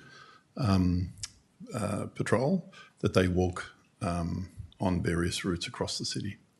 And can I also ask, do the community safety officers have cameras on them? They do. So if there was anything that occurred that was outside of protocol or untoward, is that footage reviewed? What happens with the footage? So the cameras are on all the time, and as they approach to have an interaction with a member of the community, they push the button, and that records the images that are being filmed. That footage is often reviewed for training purposes, or if there's an issue or if there's a complaint. In the situations where there has been concern about an interaction, that footage is then reviewed.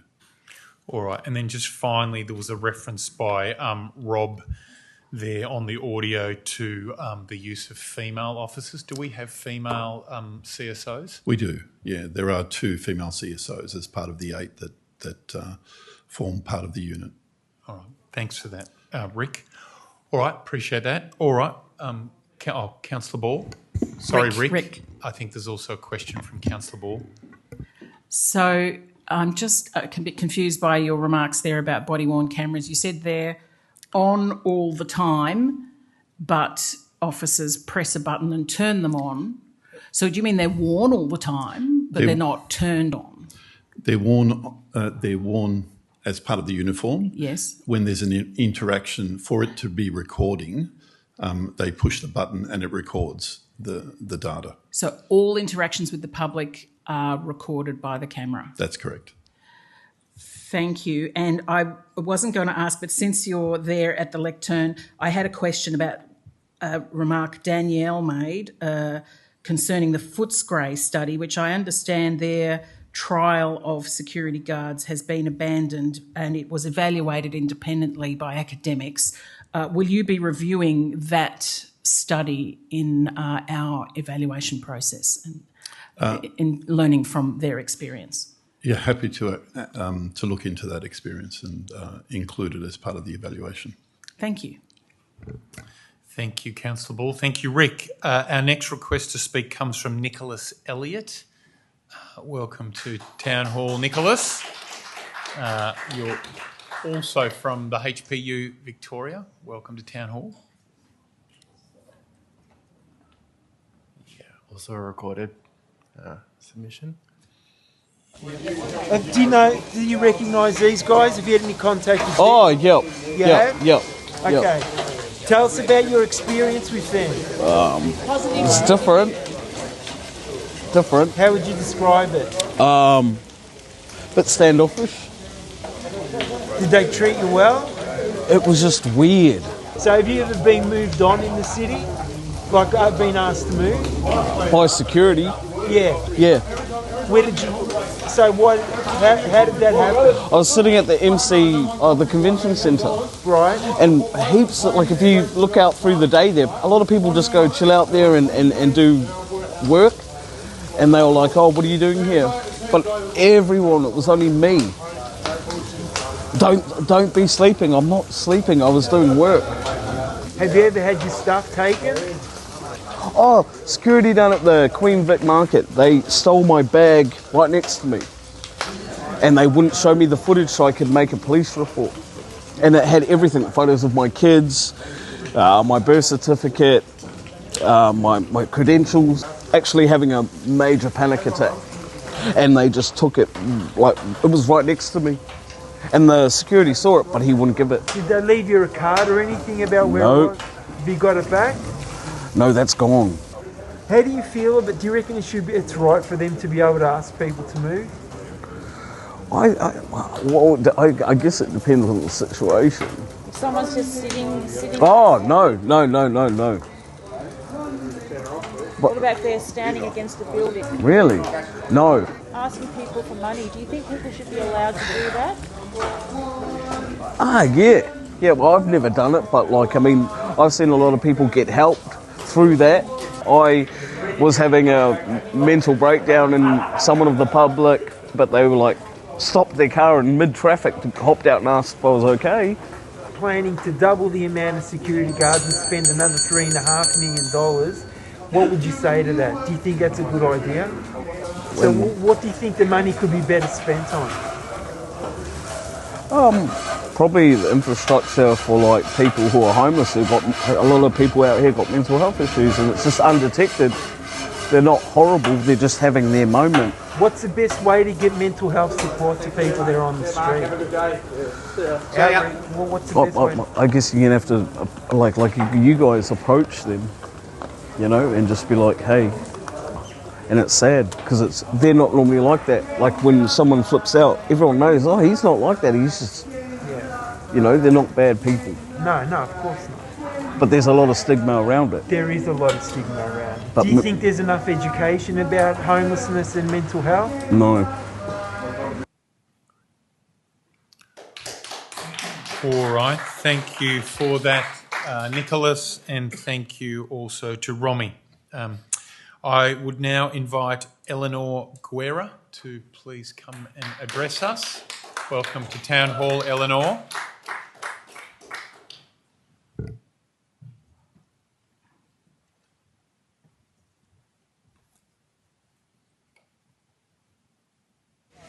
How they're treating pregnant women on the street are basically wrong. A friend of mine just lost her house. She's got a 6-month-old child and she was staying in the CBD near the Big W. The security guard walked up, gave her a notice to leave the CBD area. She's not allowed in to get food, nothing, can't even come in Salvos. She basically has to go smelly. She can't even come in to get like breakfast. The security guard took her phone, her wallet, everything off her. She's not allowed 200 metres in the CBD because she's had a pram and 2 trolleys and having a child on the street. I've had like a couple of like incidents with them. Like when I first come back to Melbourne, I was on the street and I only had like 2 suitcases with me and I got kicked out of the CBD area because I've had 2 suitcases.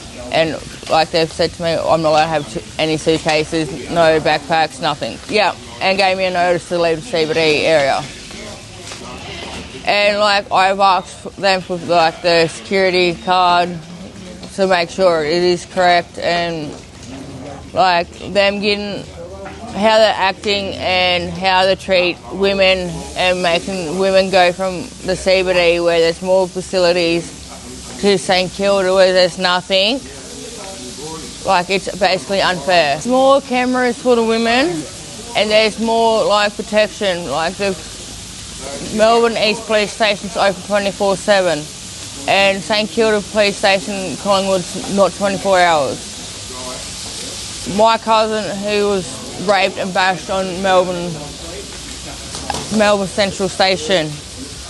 She was raped and bashed there, and she got moved to St Kilda, and she's no longer around no more because she got moved from Melbourne Central, like the CBD area, to St Kilda, and a week after she got moved, she got killed. Like, all homeless should have their rights too. Like, it's not their fault that they're homeless. The council needs to basically do more. There's not enough homeless shelters for anyone to basically go to. Like, I basically found all the supports on my own. Like, there was domestic violence and plus other reasons why I ended up on the street, like sexual assault. That's what, like, these security guards need to realise, and the council, what actually causes women to go, like, missing or self-harming, because they don't understand what us women go through.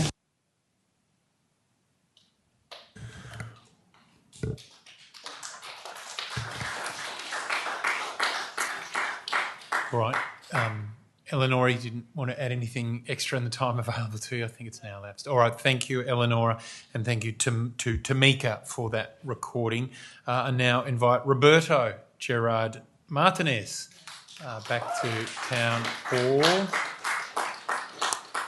Good to meet with you last week, Roberto, and great to see you back here at Town Hall. So I'm also playing a recording.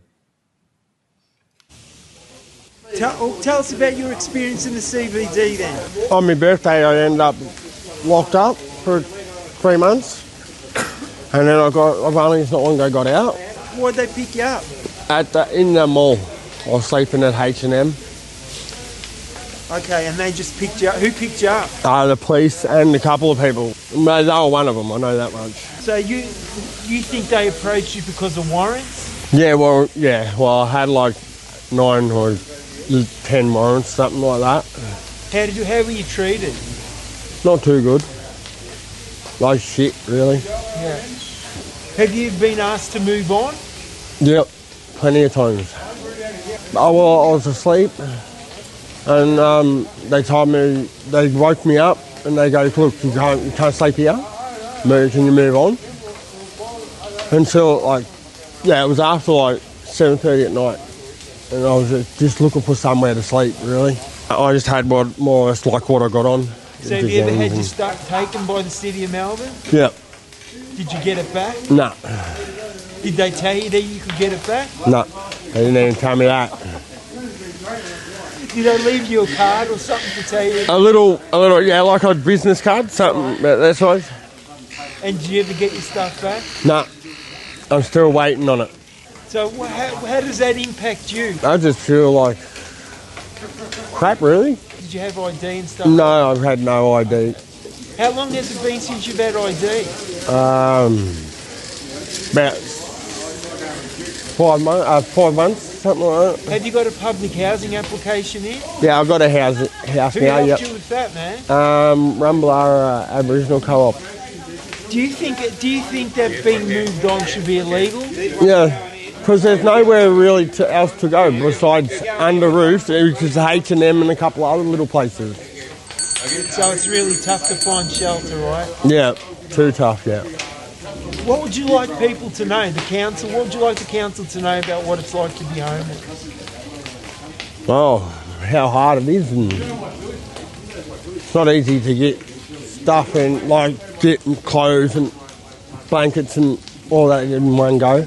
Are you on unemployment benefits? Yeah, just job seeker at the moment. Job seeker. How hard is it to survive on that? Yeah, it's pretty hard because there's me, and then I've got my 5 kids. So, is there anything else you'd like the council to know about what it's like to be homeless and be moved on? Go out and spend the night on the street, see how they feel. Just a point of clarification. To make this clear, after being sleep deprived for a few days, a uniform looks like a uniform. The purpose of these testimonies is to show how systematic policing affects people on their day-to-day lives. So rather than picking on individual, whether this is your CSOs or not, they are part of a larger problem. Thank you.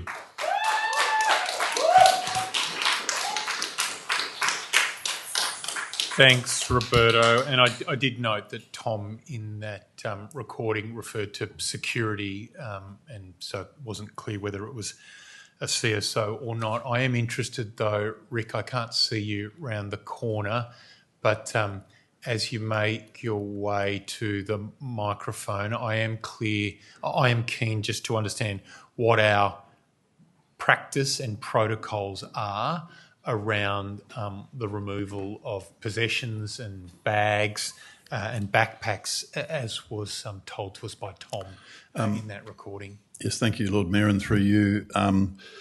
If there is someone with the possessions, they won't be taken. If there are possessions left unattended, and there's a significant amount of those possessions, and they're in a condition where they're wet and out in the open, they will often be collected. The CSOs don't collect the items. They're actually collected by another group, the local laws officers. So the CSOs will provide those welfare checks, and if items are identified, they're actually collected by another group. Thank you. And then just before you leave, in the previous recording we heard from Tamika, who told us a story of a pregnant woman who was on the street and was given a notice to leave. Again, not clear whether it was a CSO, but certainly a person from security. In the case of CSOs, how would a community safety officer respond to that sort of a scenario? It doesn't sound like the activity of a CSO. What would they typically do? What would the training and protocols require them to do in that scenario? If they engage with someone, a member on the street, they would engage with them to ask them how they are. If they require any assistance or assistance connecting with their service provider, if they have it wouldn't be an automatic procedure to actually move someone on for no reason. There is no protocol that requires that. All right, thank you, Rick. Councillor Dr. Ball. Thank you, Rick. So, to be clear, our CSOs don't have the power to tell someone to leave the CBD and not return. No, it's not within their training. Thank you. And as a matter of public record, further to our previous discussion about body-worn cameras, which the Lord Mayor was raising concern that all interactions are recorded for the protection of everybody involved, and you responded that all public interactions are recorded on the body-worn cameras. I should probably clarify. It's all interactions that result in a requirement to engage with a person. So if somebody comes up and asks for directions, that's not going to be, that interaction won't be recorded. But if there is a specific interaction that requires, a welfare check or something along those lines that results in a sort of an interaction, then that would be recorded. So an interaction with a middle-class person isn't recorded, but interaction with people living on the streets are recorded. That's probably an inappropriate question. Yeah. Is it? So I see, I just wanted to clarify, the website says that our standard operating procedure says the cameras are only activated if the recording will be relevant to an enforcement activity, to protect the health and safety of any person, to respond to potential complaints, or when engaging in high-risk activities. Is that current and correct? That's current and correct. Can you tell us what high-risk activities this means? What does this expression mean, and how would an officer be trained to understand their responsibility to turn on the camera when such activities are occurring? It would be a situation where they may consider themselves at risk. when they are themselves at risk. Either themselves or members of the public, Or the person they're engaging with. Lord Mayor, just if I can, through you, suggest that is a very important question, but a question that probably is best taken on notice because it does require a level of detail to be provided. I'm very happy to do that. Thank you, CEO. I was just concerned that what we had on the record was not in accordance with what is on the website, but we have now clarified that, so thank you. Thank you. All right, thank you, Rick. I'm going to invite Kiara Patterson to please come and address us. Thanks, Kiara, for coming along to our Future Melbourne Committee special budget meeting. It's a very special meeting. I feel special. Look, I'm not affiliated with any group here. I just heard about the meeting and about the action that happened outside earlier today and wanted to bring my own thoughts as a frequent enjoyer of the City of Melbourne, a visitor, a former worker here. I would like to point out that I am one of the people who this program, the CSO program, is supposed to protect. It's my perceived safety that we're looking into. Not just me, but people like me. I want it to be clear, I'm only one person, it's anecdata, but I am not intimidated by the existence of homeless people living in our areas, living in our public spaces. It can be confronting to see homeless people in our spaces, but it's confronting because it's a moral failure across the community. Not yours, but across the whole community. That's where that confrontation comes from. They are not scary. I am not concerned for my safety. I am, however, concerned for theirs. We've heard several people talk in recordings about their experiences dealing with authority in our spaces. It's clear from that, I'm finding it clear, that people are finding it difficult to understand who is a cop, who is a private security, who is CSO. That's clear. And I understand that one way of interpreting that information is to say that it's not the problem with the CSO program. That might be true. I'm not levelling any particular outcomes at the CSO program. What is clear is that people are not feeling helped. They're not feeling like these are welfare checks. They are not experiencing this program as having anything to do with their safety. They're experiencing it as something similar to being policing, to being moved on, moved out of safe spaces, because this is a safe space for them. It is a safer space than a lot of the other available options. So what that says to me, you've got an opportunity. No one is expecting you to fix homelessness. You clearly don't have an infinite budget. We've heard a lot of people ask for money today. I'm sure you've got an endless amount of people asking for all sorts of money. What is clear, though, is this appears to be a waste of your money. It's not assisting homelessness. You could be moving this to a program that does assist homelessness. There are not enough funds for outreach services, for safe sleeping spaces, for hygiene spaces, for sanitation, things like this. So that's my recommendation. Listen to one of the many experts who've asked for your money and put it somewhere else. Thank you. Thank you, Kiara. Thanks for taking the time to address us this evening. Our next request to speak comes from Fluffy. Is Fluffy here? Welcome to Town Hall, Fluffy. Thanks for taking the time to come and address us. Love the T-shirt. I'm just about to get difficult.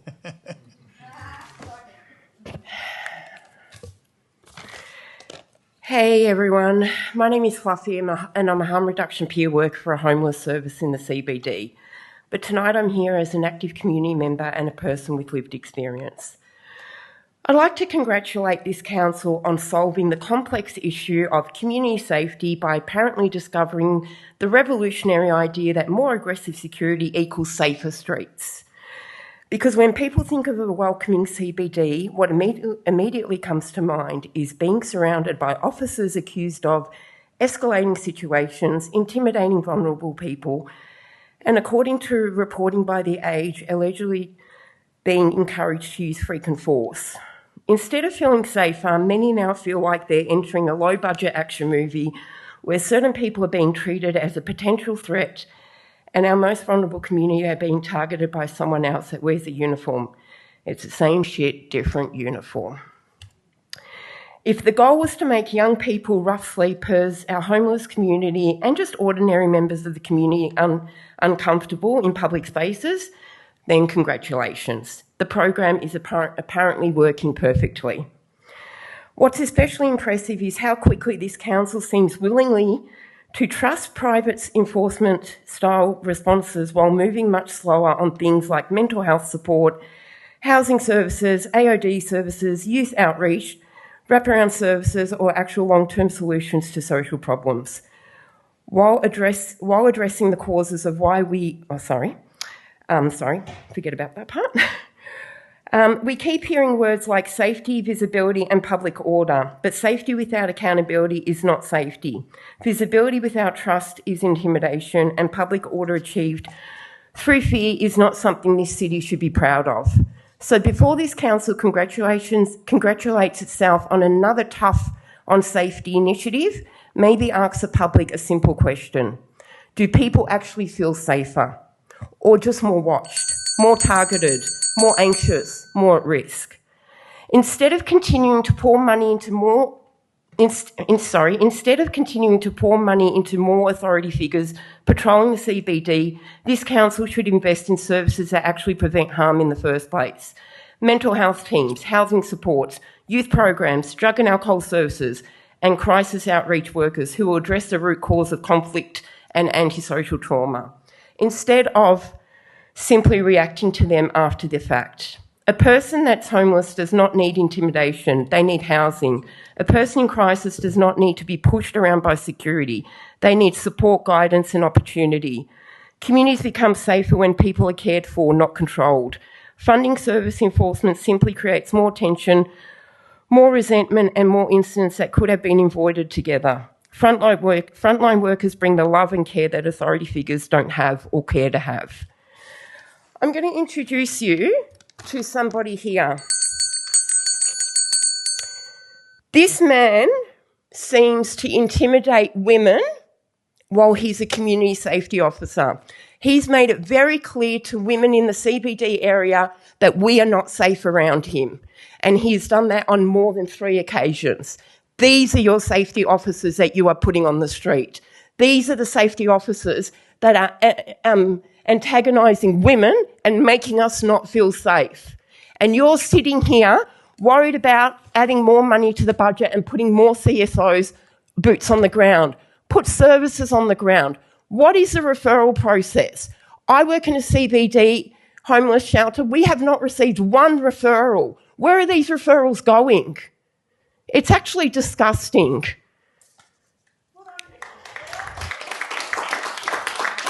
For now, while this council continues prioritising enforcement over support, we as community members will continue to show up for people being targeted and pushed aside. We will continue standing alongside our homeless community because they deserve dignity, safety, respect and compassion like anyone else in this city. If vulnerable people are being treated as problems to remove instead of human beings to support, then you should continue to expect resistance from the community. People are not going to stay silent while harm is being normalised in the name of public safety. Always was, always will be Aboriginal land. Thanks, Fluffy, for your submission. I might actually just invite Margie Kennedy to please come to the lectern because we've heard there in that submission just discussion of what is the City of Melbourne doing in terms of outreach work and safe spaces in the city. Can you speak to that briefly for us, please? Yeah, absolutely. So I hope people will stay and listen to that. Yeah, so City of Melbourne procures homelessness services. So we have, at the moment, there's a daily outreach team. So it's assertive outreach team, and there's also a safe spaces program. Over the last year, the homelessness team, which is my team, have been working through consultation with homelessness services, state government, our homelessness advisory committee, to really look at how we best procure services that can help our rough sleeping community. And through that process, we went out through a procurement process. We went through an expression of interest and then through an invitation to tender process to basically enhance both of those two services. So what we've been able to do is to increase the number of assertive outreach workers, to introduce a new kind of worker, a complex case manager, so a smaller caseload and with a different specialist set of skills. Look at having changing hours. That was based on feedback from people with lived experience and also our services, and look at extending hours as well. And then in terms of safe spaces, this was something we heard really loudly, particularly through Homelessness Advisory Committee and our interactions with community around where are the places where people can just be. So what we are able to do with our new procured services is to have, we at the moment fund 2 hours.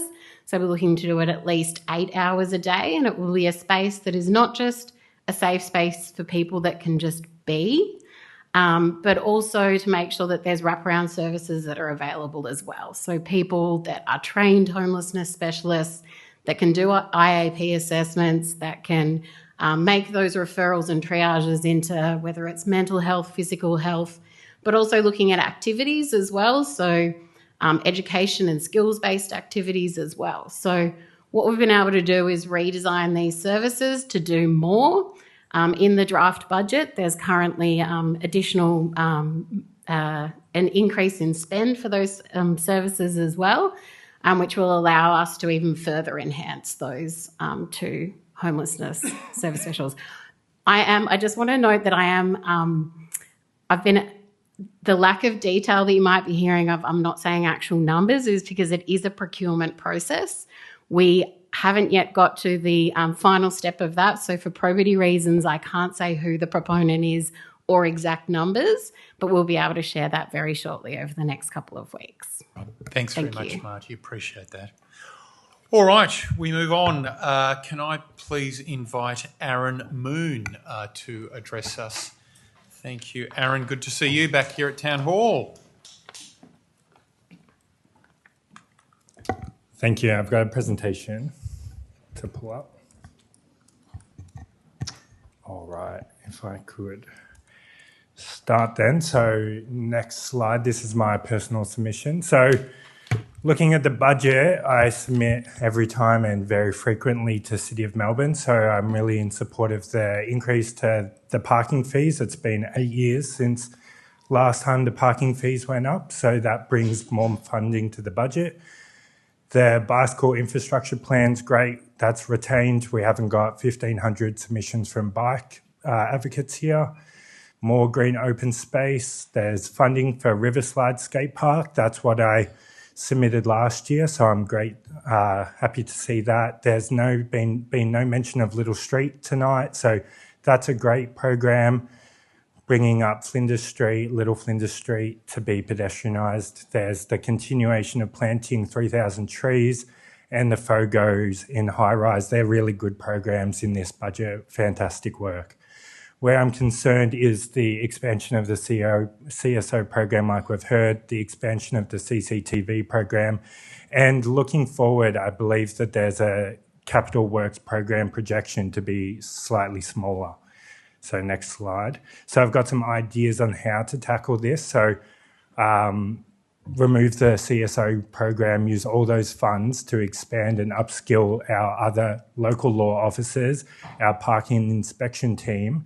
Both of those teams give the budget a direct benefit, so we get more money for the city, then we can do all these great programs. I want to get rid of the CCTV program. We should not be funding it at council, shouldn't be a budget item. These are getting more surveillance-like states and shouldn't be normalised.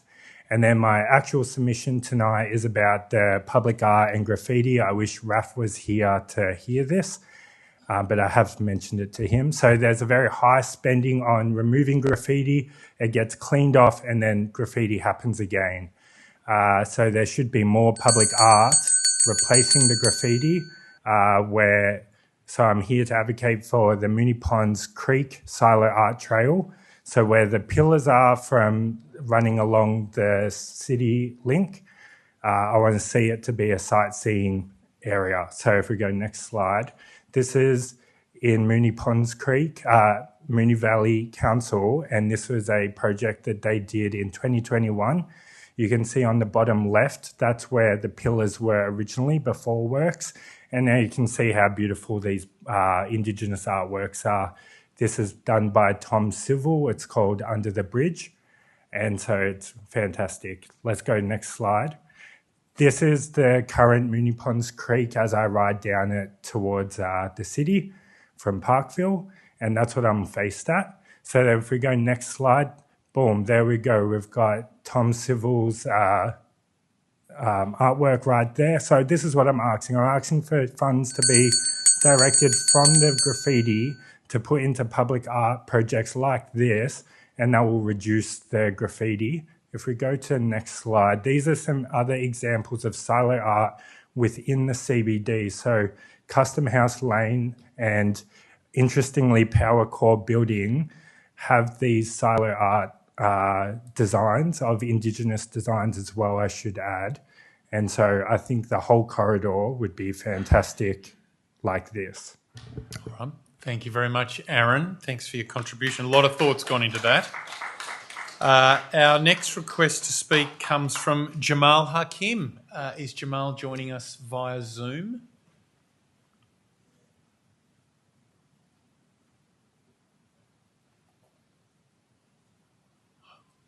Do we know if we've got Jamal? Great. Hey, Jamal, we can see you on the big screen here at Town Hall. Welcome back. Fantastic. I was just about to jump in my car. 1 second. It's all right. We haven't started the clock yet. So take your time. No, all right. Let's get some light in here. Thank you. Hopefully you can see me all right. Just jump out into the car park. It's easier. Thank you. All right. Thank you very much. Thanks, Lord Mayor. I'm speaking tonight as co-president of Community 3008 on behalf of residents across Docklands. Thank you for the time for this submission. It's obviously a very big evening. Docklands is a fast-growing residential community, as you know, but many residents feel the suburb is still treated as unfinished, fragmented, and often overlooked when it comes to long-term planning, maintenance, and investment. So tonight we're asking Council to make several clear commitments within this budget. First of all, we're calling for immediate funding to commence both a Harbour Esplanade Master Plan and a Victoria Harbour Master Plan. Both of these were considered in the Docklands Summit for medium-term action and need to be funded in this budget. We need to start planning to be able to see the front, and I ask you to put some money aside for that. This waterfront that we have is one of our greatest assets in Melbourne, but it continues to suffer from disconnection, reactive decision-making, and we can't continue approving major infrastructure or redevelopment proposals without a clear long-term community vision for the precinct. And the City of Melbourne has been so instrumental in that in the past, and we need to ensure that these visions are part of the planning. They must be developed collaboratively as well with Community Development Victoria, the city, and consider things like wind impact, public amenity, accessibility, tourism, retail activation, and preserving the harbour's unique water identity. Secondly, we're asking for dedicated funding for Docklands parks, recreation, and family livability planning. Docklands is often called Doglands because we have so many dogs, but we also have so many families, children, and as well as those pet owners. And the public infrastructure has not kept up with this growth. We need more usable play spaces, better designed recreational areas, safer open spaces, and improved balance between dog use and children's play environment.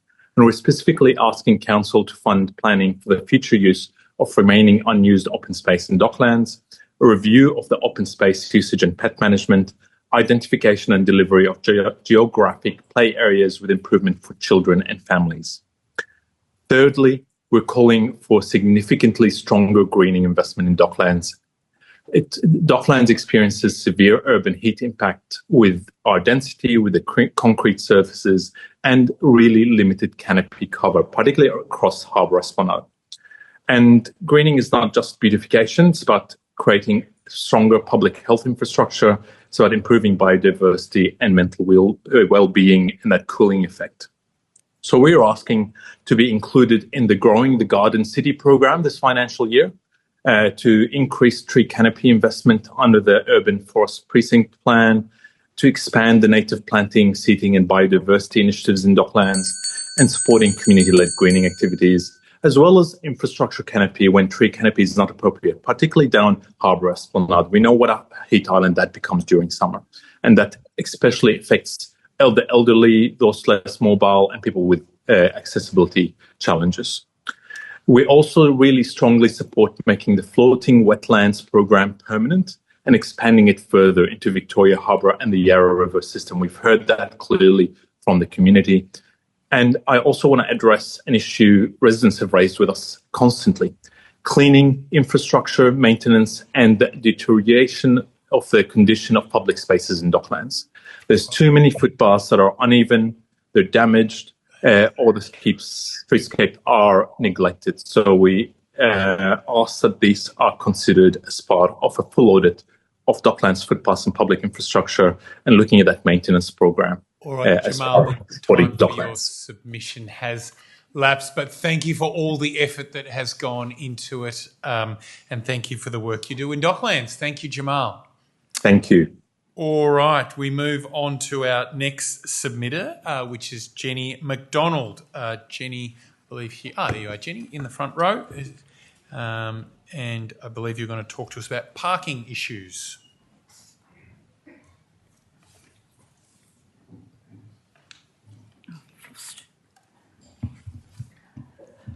Thank you, councillors, Lord Mayor and others for the opportunity to speak to you tonight.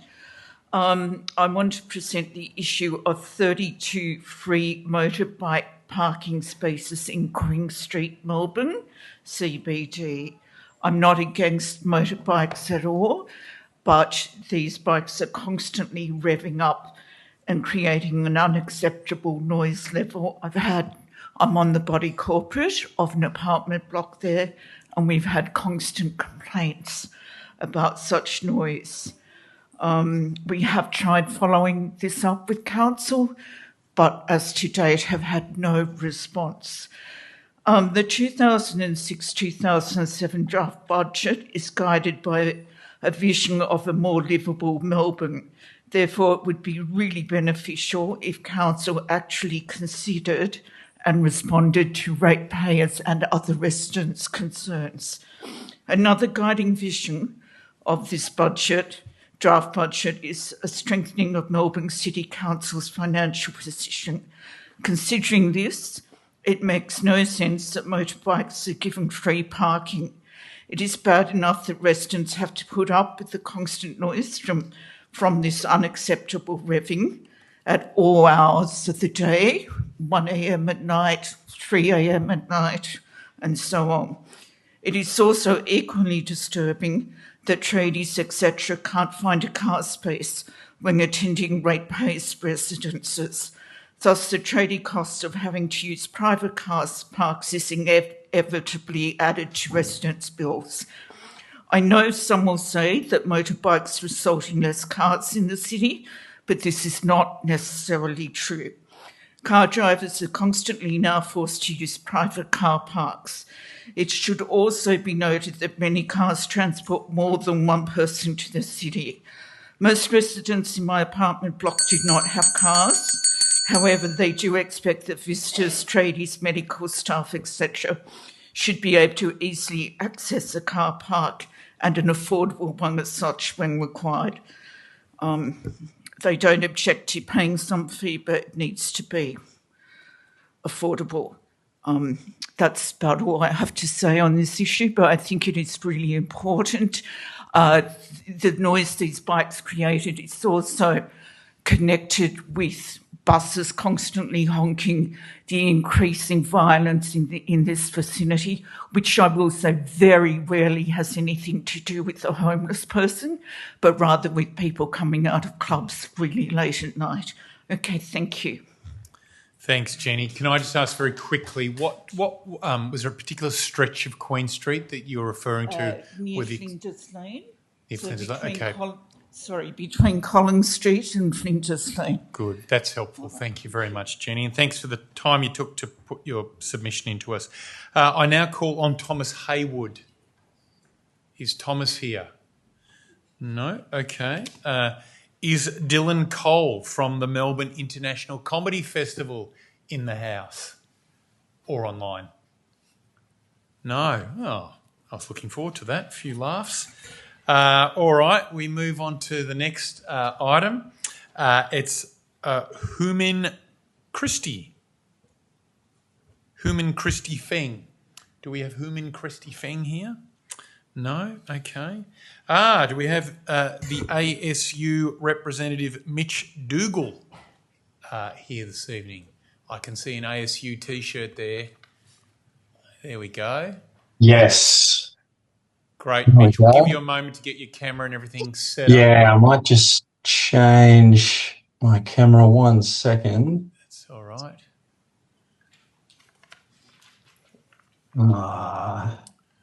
We can certainly see your... There we go. That's slightly better. Great. You're on the big screen here at Town Hall. We can see and hear you loud and clear. Terrific. And I'm afraid I didn't prepare any jokes today, so sorry about that. But my name is Mitch Dougal. I'm an Australian Services Union organiser in local government. I'm just going to be talking today with one of our City of Melbourne employees and union delegate, Dylan Nicholson, who's an urban forester.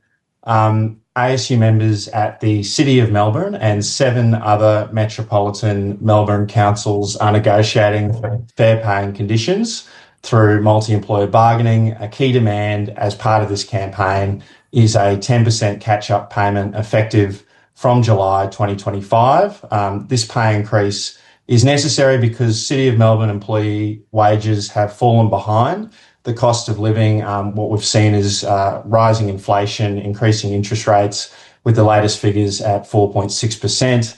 We've calculated that at City of Melbourne, staff have seen their real wages decline by 16.5% since 2019. We think that this is unacceptable. Our budget submission raises a number of matters, including that we consider there is insufficient provision for employee entitlements to accommodate pay increases that keep up with the cost of living. We note that the city provided a limited interim pay rise for 2025-2026, which only started in November, meaning staff missed out on 4 months of back pay last year. We know that budgeted increases to employee expenses appear to be lower than what is expected for revenue for the city, with user fees to increase by 4.7% and over 5% related to parking. We've also seen from the draft that there is to be a massive increase of spending on contractors of 11.8%. The ASU represents contractors, including employees of Citywide. We know that those workers are not going to be seeing a massive increase in their pay. We are very opposed to further outsourcing of services, which often leads to precarious workers on low pay, poor conditions, and a reduction in quality of service delivery. And we think it is really poor that there is more budgeted for increase to contractors' expenses than there is to staff. Very quickly, last week we had historic local government industrial action with a strike with more than 1,200 workers participating across 8 different councils. We know the biggest contingent of these workers was from the City of Melbourne. This is despite the fact that they were told the Friday before the action that they would face disciplinary action if they attempted to return to work.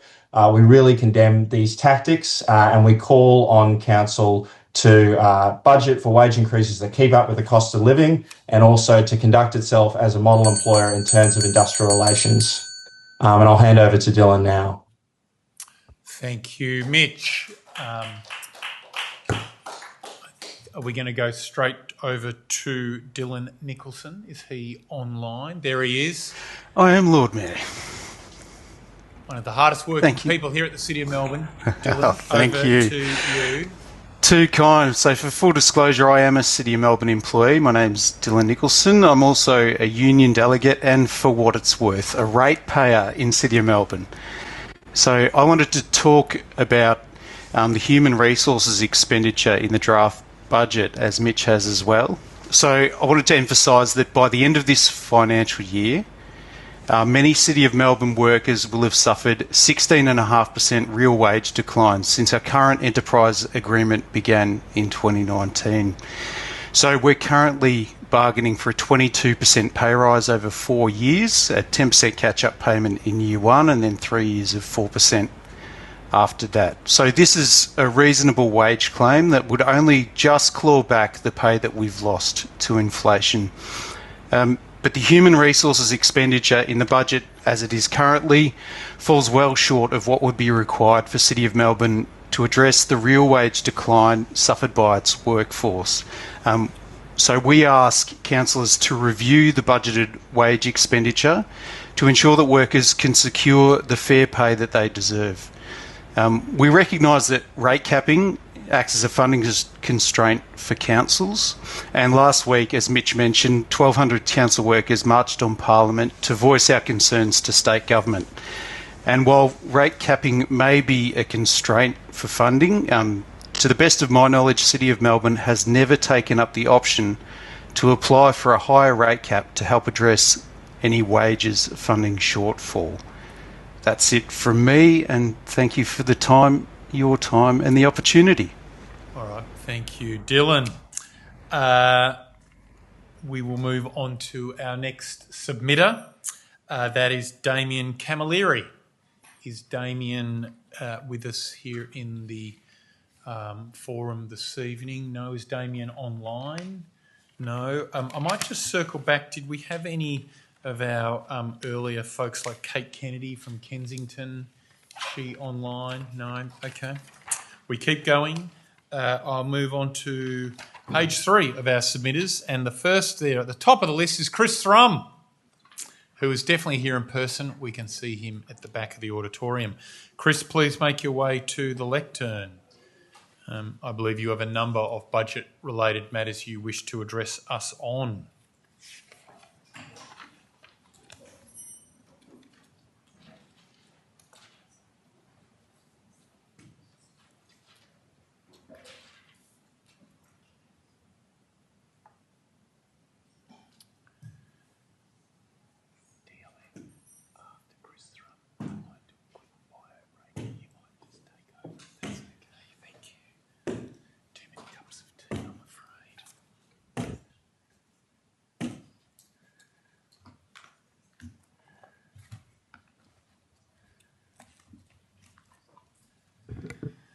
Great to see you, Chris.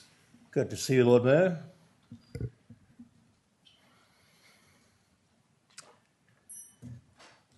Thank you, Lord Mayor, Nick Rees, councillors, viewers at home. Start first, we are on Wurundjeri country. Respect to elders, past and present. Recognise that Melbourne Town Hall sits on the unceded lands of the Wurundjeri Woiwurrung people. This is the Kulin Nation. Now, I'd like to address what Aaron Moon said in regards to the artwork, and some of the points that he's made I think are very important and relevant. But I'd say to Aaron that Raf sent his apologies for not being here, but I'm sure that Raf will listen to the meeting later on and he'll take on board what you said. I'd like to thank the union guys, Mitch Dougal and Dylan Nicholson. I appreciate the work involved there. Start also too by recognising that we've had a great victory with CoHealth the federal government has decided to allocate $1.5 million to provide the bulk billing service of GPs at all the co-health places in Kensington and the City of Yarra. I'd like to recognise that the Lord Mayor Nick Rees was stellar in his advocacy to try and save those services. I'd also like to thank Councillor David Griffiths. He was very strong and staunch in insisting that we have to protect the co-health bulk billing GP situation there. So it's tremendous work. Also too, I'd like to thank the citizens here who are experiencing homelessness, going through the hard yards. It's important that we recognise the situation that they're in. It's very difficult. I'm reminded of the Pope when sometimes he refers to matters, he references the gospel, and he does say situations like this, like, how did you treat the foreigner? And he's very subtle in many ways. So how do we treat the foreigner? We need to take care of these people. We need to show them a bit of TLC and understanding and allocate services like to RecLink. I think we should provide more services to RecLink. I want to congratulate the City of Melbourne in the long-term vision that they've got, though, in regards to getting the fiscal house in order. Their work parallels the state of Illinois and the work of Governor J.B. Pritzker. J.B. Pritzker said that fiscal responsibility is not easy, nor is it a one-time fix. It's an annual effort that requires a lot of persistence. It's a very difficult juggling act that the City of Melbourne has to do, and I appreciate the work they do. And we need to bring back Melbourne Music Week. Melbourne Music Week is tremendous for the grassroots community musicians in Melbourne, and I do thank you for your time. Thank you, Chris. Thanks for your interest in our budget and all the business here at Town Hall. Our next request to speak comes from Steve Lim. Is Steve with us? No? Okay. The next request comes from Di Kessa from Hardware Society.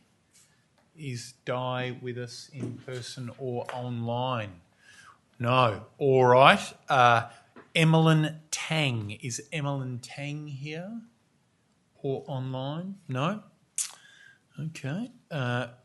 Next is Emmy Sui from Property Investment Services Pty Ltd. No, Emmy's not here. Okay. I like this next one. Eugene Cheng from Sneaker Laundry. Is Eugene here? Damn, that would have been good.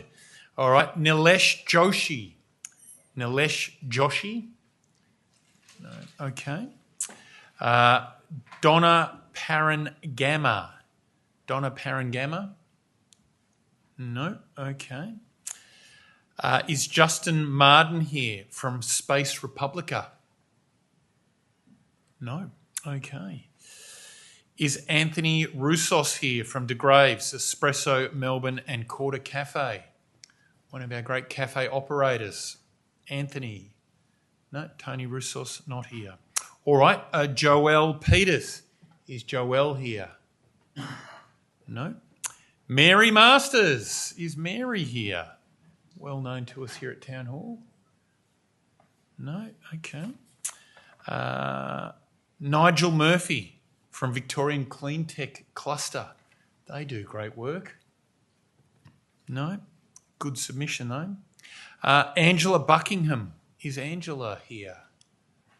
She does good work as well in the theatre. Okay, there's no one else online, I'm being told. Trinath Balla? No. Marcus Ha?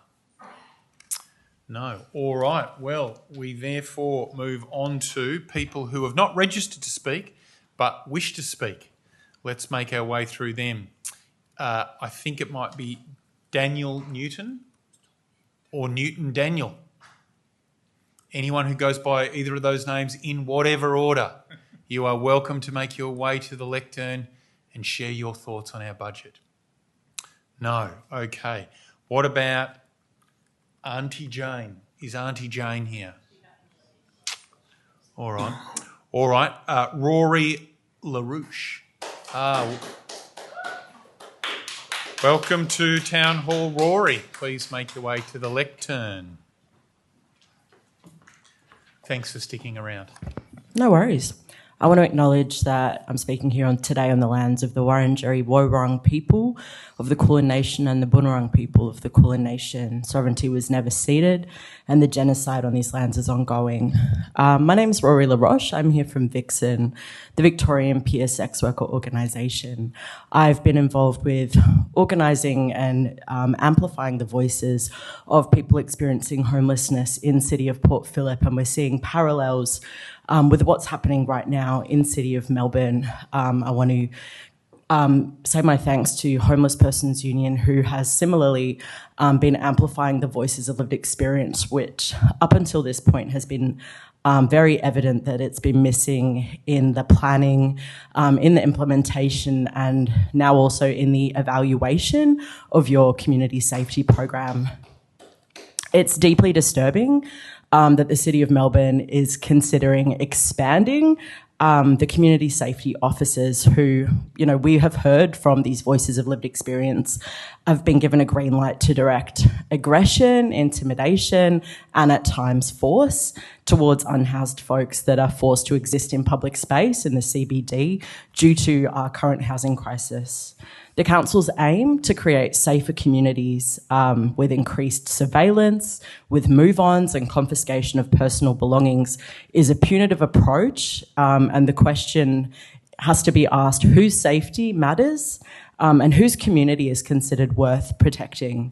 Evidently not our unhoused friends, family and neighbours sleeping rough, despite the fact that they are at greater risk of violence from members of the public, vulnerable, you know. And we're seeing prioritisation of perceptions of safety over lived reality of threat to safety. And yeah, you know, having CSOs approach people resting on the footpath or on council land with aggression, even though we're hearing that there is a commitment to calm, respectful and compassionate approaches. I don't know how you can have a trauma-informed approach when you are moving people on and, you know, meeting them with one hand with enforcement and the other hand with support. I think what we've heard is that the support that's being offered is not meaningful and the enforcement is, you know, being impacted as reducing people's capacity to keep each other safe on the streets. The reason that people come into the city is the same reason that people come into St Kilda, you know, because there are other unhoused people there and there is safety in numbers. People can watch each other's back, watch each other's stuff, and are also able to remain visible. And we know that visibility, you know, when you're sleeping rough is a safety strategy. In Port Phillip, we heard of a man being set alight while sleeping rough. And I'm sure that Port Phillip is not alone in that. I'm sure that there is really hectic violence being received from unhoused people on the streets. With this approach is tackling the symptom of rough sleeping, not the underlying drivers of homelessness. The solution we know to homelessness is more homes, affordable homes, more emergency accommodation, investment in frontline supports that can get people into houses and help people remain housed, not more funding towards CSOs. You say that this is a successful program. What is the measure of success? And if that is not being measured with any input from people who are the intended targets of this program, then I don't know that you can congratulate yourself and pat yourself on the back. Thank you very much, Rory, for your submission. I now call on Sarah Winkler. Is Sarah here? No. Okay. Anthimos Panteleris. Anthimos, hey. Anthimos, please make your way to the lectern. I didn't intend to speak tonight, but I had one of your ushers at the front ask me if I would, so I thought, why not? This last time round of rough sleeping that I've experienced is started on 20th of January 2024. For those of you aware of calendars, it's over 2 years now. And ironically enough, I was thrust into rough sleeping not by my own choice, which is a common refrain of persons well-to-do, that persons choose rough sleeping, but rather because I had tribunal order in my favour go unenforced. Along the way, we experienced that persons go through a greater deal of hardship than what I go through, and rather disturbingly, a lot of numbers have been mentioned tonight. So I think I'll add to those numbers just for the consideration of the councillors and council staff and members present. It's reportedly that in 2025, over 2,500 civilians in Ukraine were killed because of the war going on there.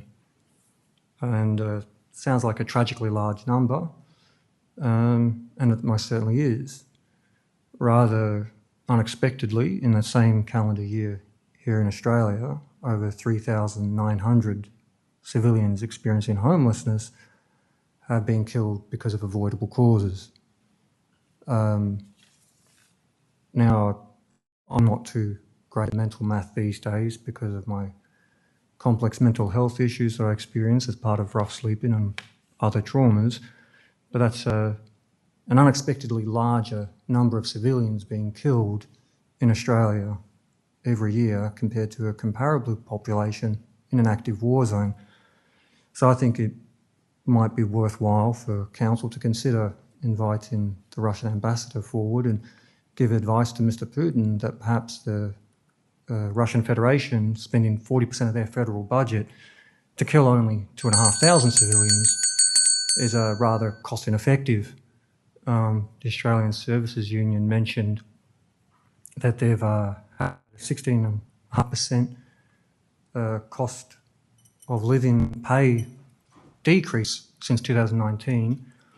So I think if we're going to catch up with the civilian kill rates in international areas aside from Australia, we might want to catch up with them and perhaps consider actually cutting the pay to the staff members of the council, redirect that pay towards the community safety officers and equip them with truncheons, become a bit more effective at it, because let's cut the crap.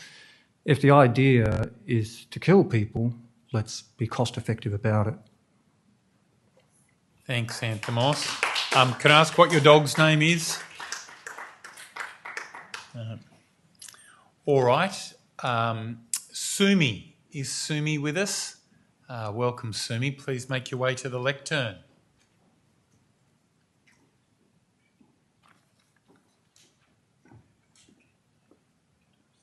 Thank you very much for allowing me to speak last minute. I just want to acknowledge that we're standing on stolen land and sovereignty was never ceded. I'm not affiliated with any group. I came down here because I was alarmed to hear that about the CSO program and that there were plans to extend it. I'm a member of the community who has relationships with people who are sleeping rough and who are homeless. I see them as members of my community, not as people who are threatening me in any way. I know a lot of people in my life who feel the same way. I have slept rough with some of them because there are kids who come into town on Friday and Saturday nights from the eastern suburbs to have a go at them. I am worried that we are kind of looking at this issue as a protection of community rather than seeing people as human beings who are members of our community. We live in Melbourne. When we say we stand on stolen land, we stand on 65,000 years of a history of community. And if we start to look at this issue through the wrong lens, we're going to be emphasising the wrong things.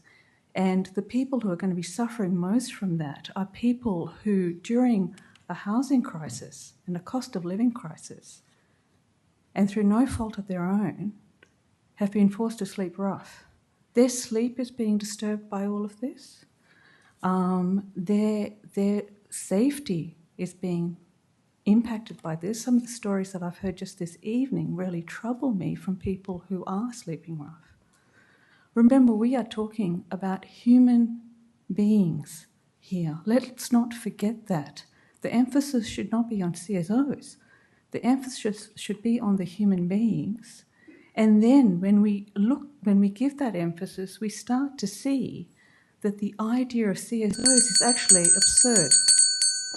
So I'm sorry I haven't been very coherent. I came down here and I thank the Homeless People's Union for advertising this event. I wouldn't have known about it otherwise. But I came down here and I gave up appointments to come down here because I am very concerned about this program. It does not benefit anybody, but most of all, it does not benefit human beings who have to sleep rough through no fault of their own. Thank you very much.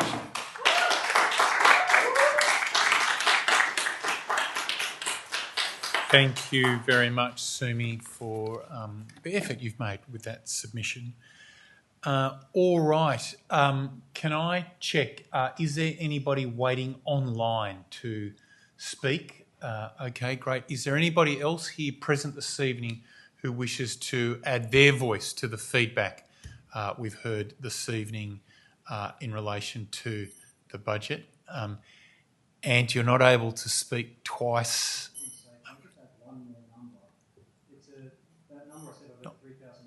Yep.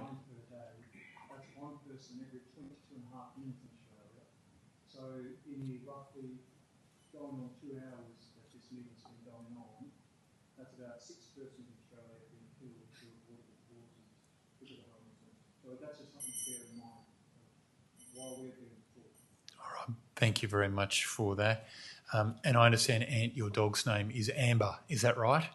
Well, Amber is very welcome here as well.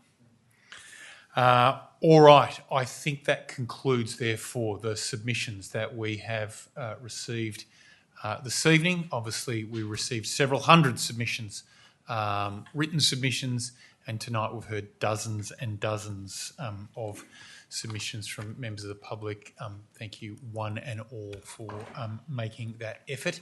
I am now going to move a motion whereby we accept the submissions that we have heard. That's the submission that's been drafted by management. I believe there is an alternative submission which we have worked on. Could I please request that that be put on the screen? We can pause for a moment while that's located. There it is. Thank you. And I'm looking for a councillor to move that. Our finance lead here at the City, Owen Guest. Thank you very much, and I will second it. Back to you, Councillor Guest. Lord Mayor, thank you. And thank you to everybody who has come in this evening. Your words are appreciated and listened to us by us all. Moving, and I don't think anyone could doubt the strength of your convictions. I would ask you to remember that every additional call upon the City of Melbourne to spend more on what you think should be prioritised is, of course, an impost on all of Melbourne's ratepayers are also being asked to contribute more and more. And I know some of you did actually make that point, which I thought was well done. The budget already proposes to spend an additional $72 million on last year, which, apart from that being an impost on the 41,000 ratepayers, it does sort of lead me to think often governments, councils, we say we are asked to spend more on a topic to achieve something. I heard some good ideas here tonight.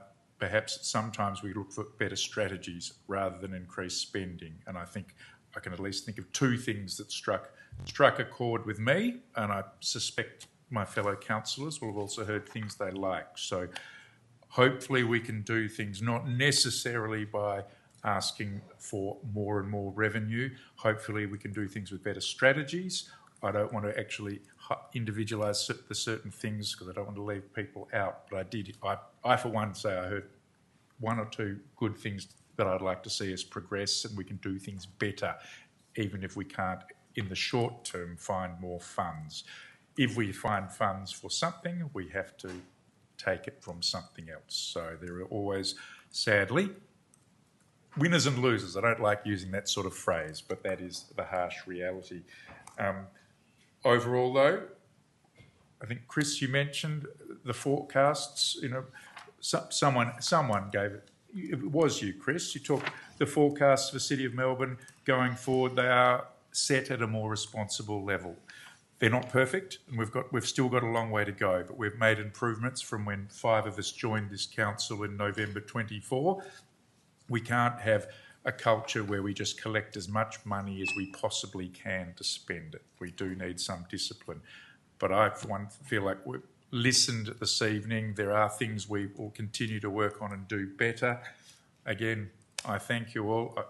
I support this motion here. I know, Councillor Ball, you have made a contribution in terms of transparency, and I hope we can... You're not coming up with... Did you wish to move my amendment as part of your motion? Yes. Fantastic. Yeah. Well, can the officers kindly add that?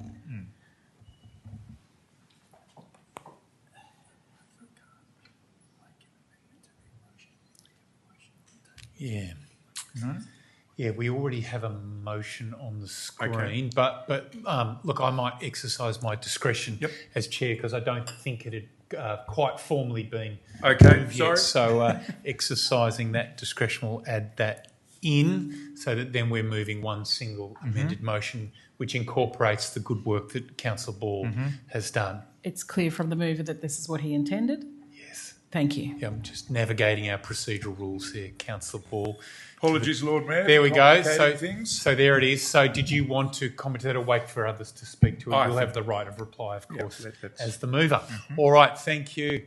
And I'm, of course, seconding that motion that's now before us. And look, I'm happy to speak to this as well. I want to begin by thanking everybody who made a submission. As I said, we had over 380 written submissions. I want to thank all the people that have come out on a May evening in Melbourne and had their voices heard here at Town Hall.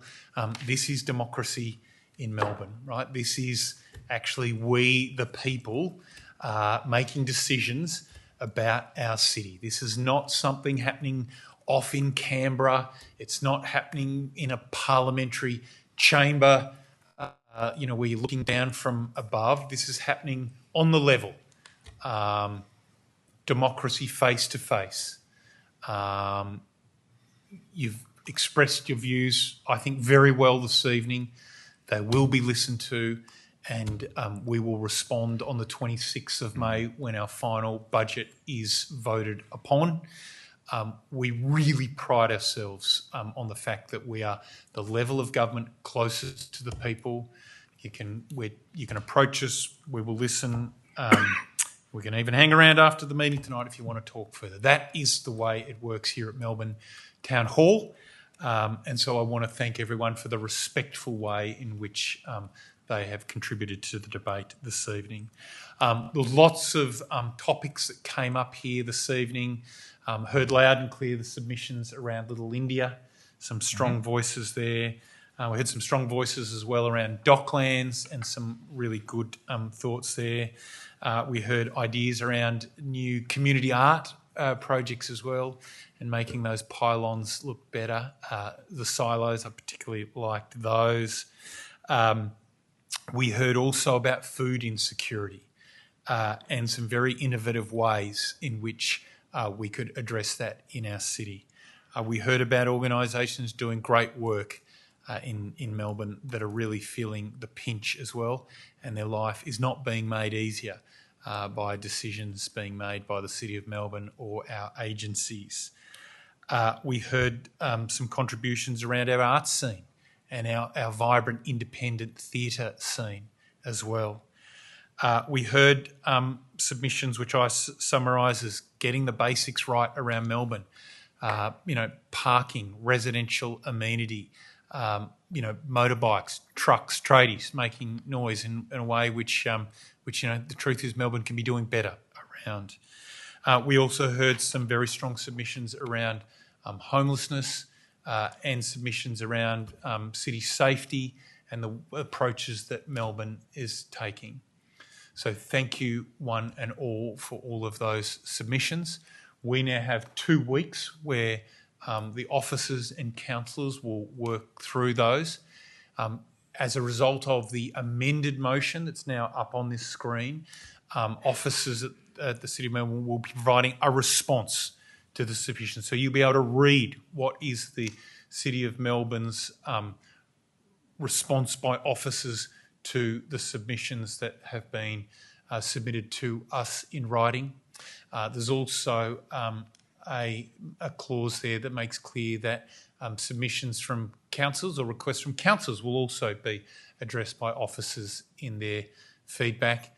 And there's some further amendment there which will bring some further transparency and more detail to how we report in our budget as well.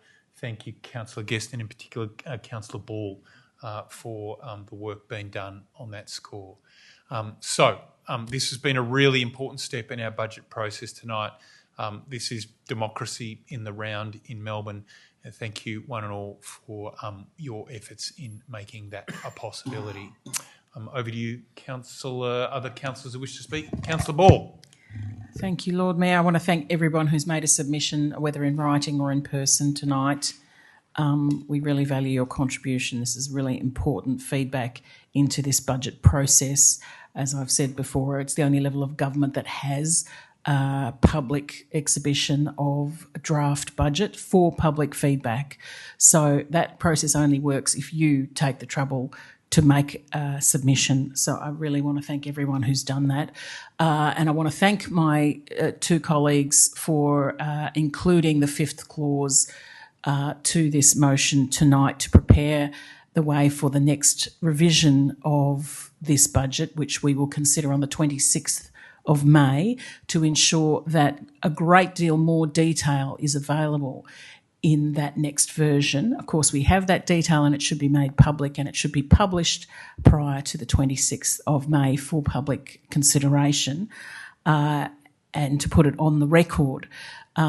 This version of the budget does meet minimum standards, I'm sure, required in the sector, but it falls far short of what this council has achieved in the last 5 years of financial reporting and budgeting, in that it doesn't have a lot of program detail for capital works in years 2 to 4. And the public deserves to know when funds are going to be allocated to what projects, and that will build confidence in government.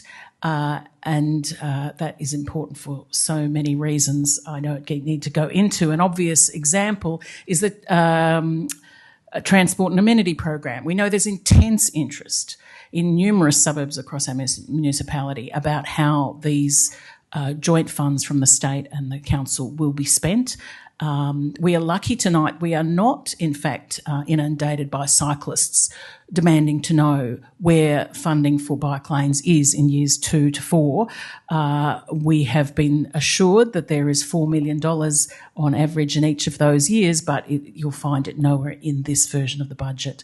So we need, I think, to hold ourselves to those same standards of accountability and transparency that we have in the previous 5 years of this council. And not fall short. We've had criticisms here in the chamber tonight about our transparency and accountability. So at the very least, I'll be very glad to see that in a quite much more detailed version coming up for us in about 10, 12 days' time. Thank you very much. Thank you, Councillor Ball. Are there any other councillors who wish to speak to this motion before us? No? Councillor Guest, did you want to exercise your right of reply as our finance lead? Very, very briefly, once again, thank you to everyone. I concur with Councillor Ball's call for transparency, and I hope that we can all agree on that as we move forward, as I have been very strong on transparency and looking to improve that in the last 12 months. So I hope we can agree and you will support my recommendations for change as we go forward. Thank you, everybody, and I think we should move to the next step and take a vote upon this motion, if you would like, Lord Mayor. Yeah, right. If there's no further speakers, you've exercised your right to apply. I'll put the matter to the vote. All those in favour, please raise your hand. I declare that carried unanimously. And just a reminder, The process goes on. There's 2 weeks now of further work being done, and the final budget comes back for a vote in 2 weeks from now on the 26th of May. This concludes the reports from management this evening. I now move to agenda item 4. For some of you, this will be your favourite motion this evening. It's called the closure of the meeting. I wish to thank members of the public for their interest and attendance and declare this meeting closed at 8:31 p.m. Thank you, one and all.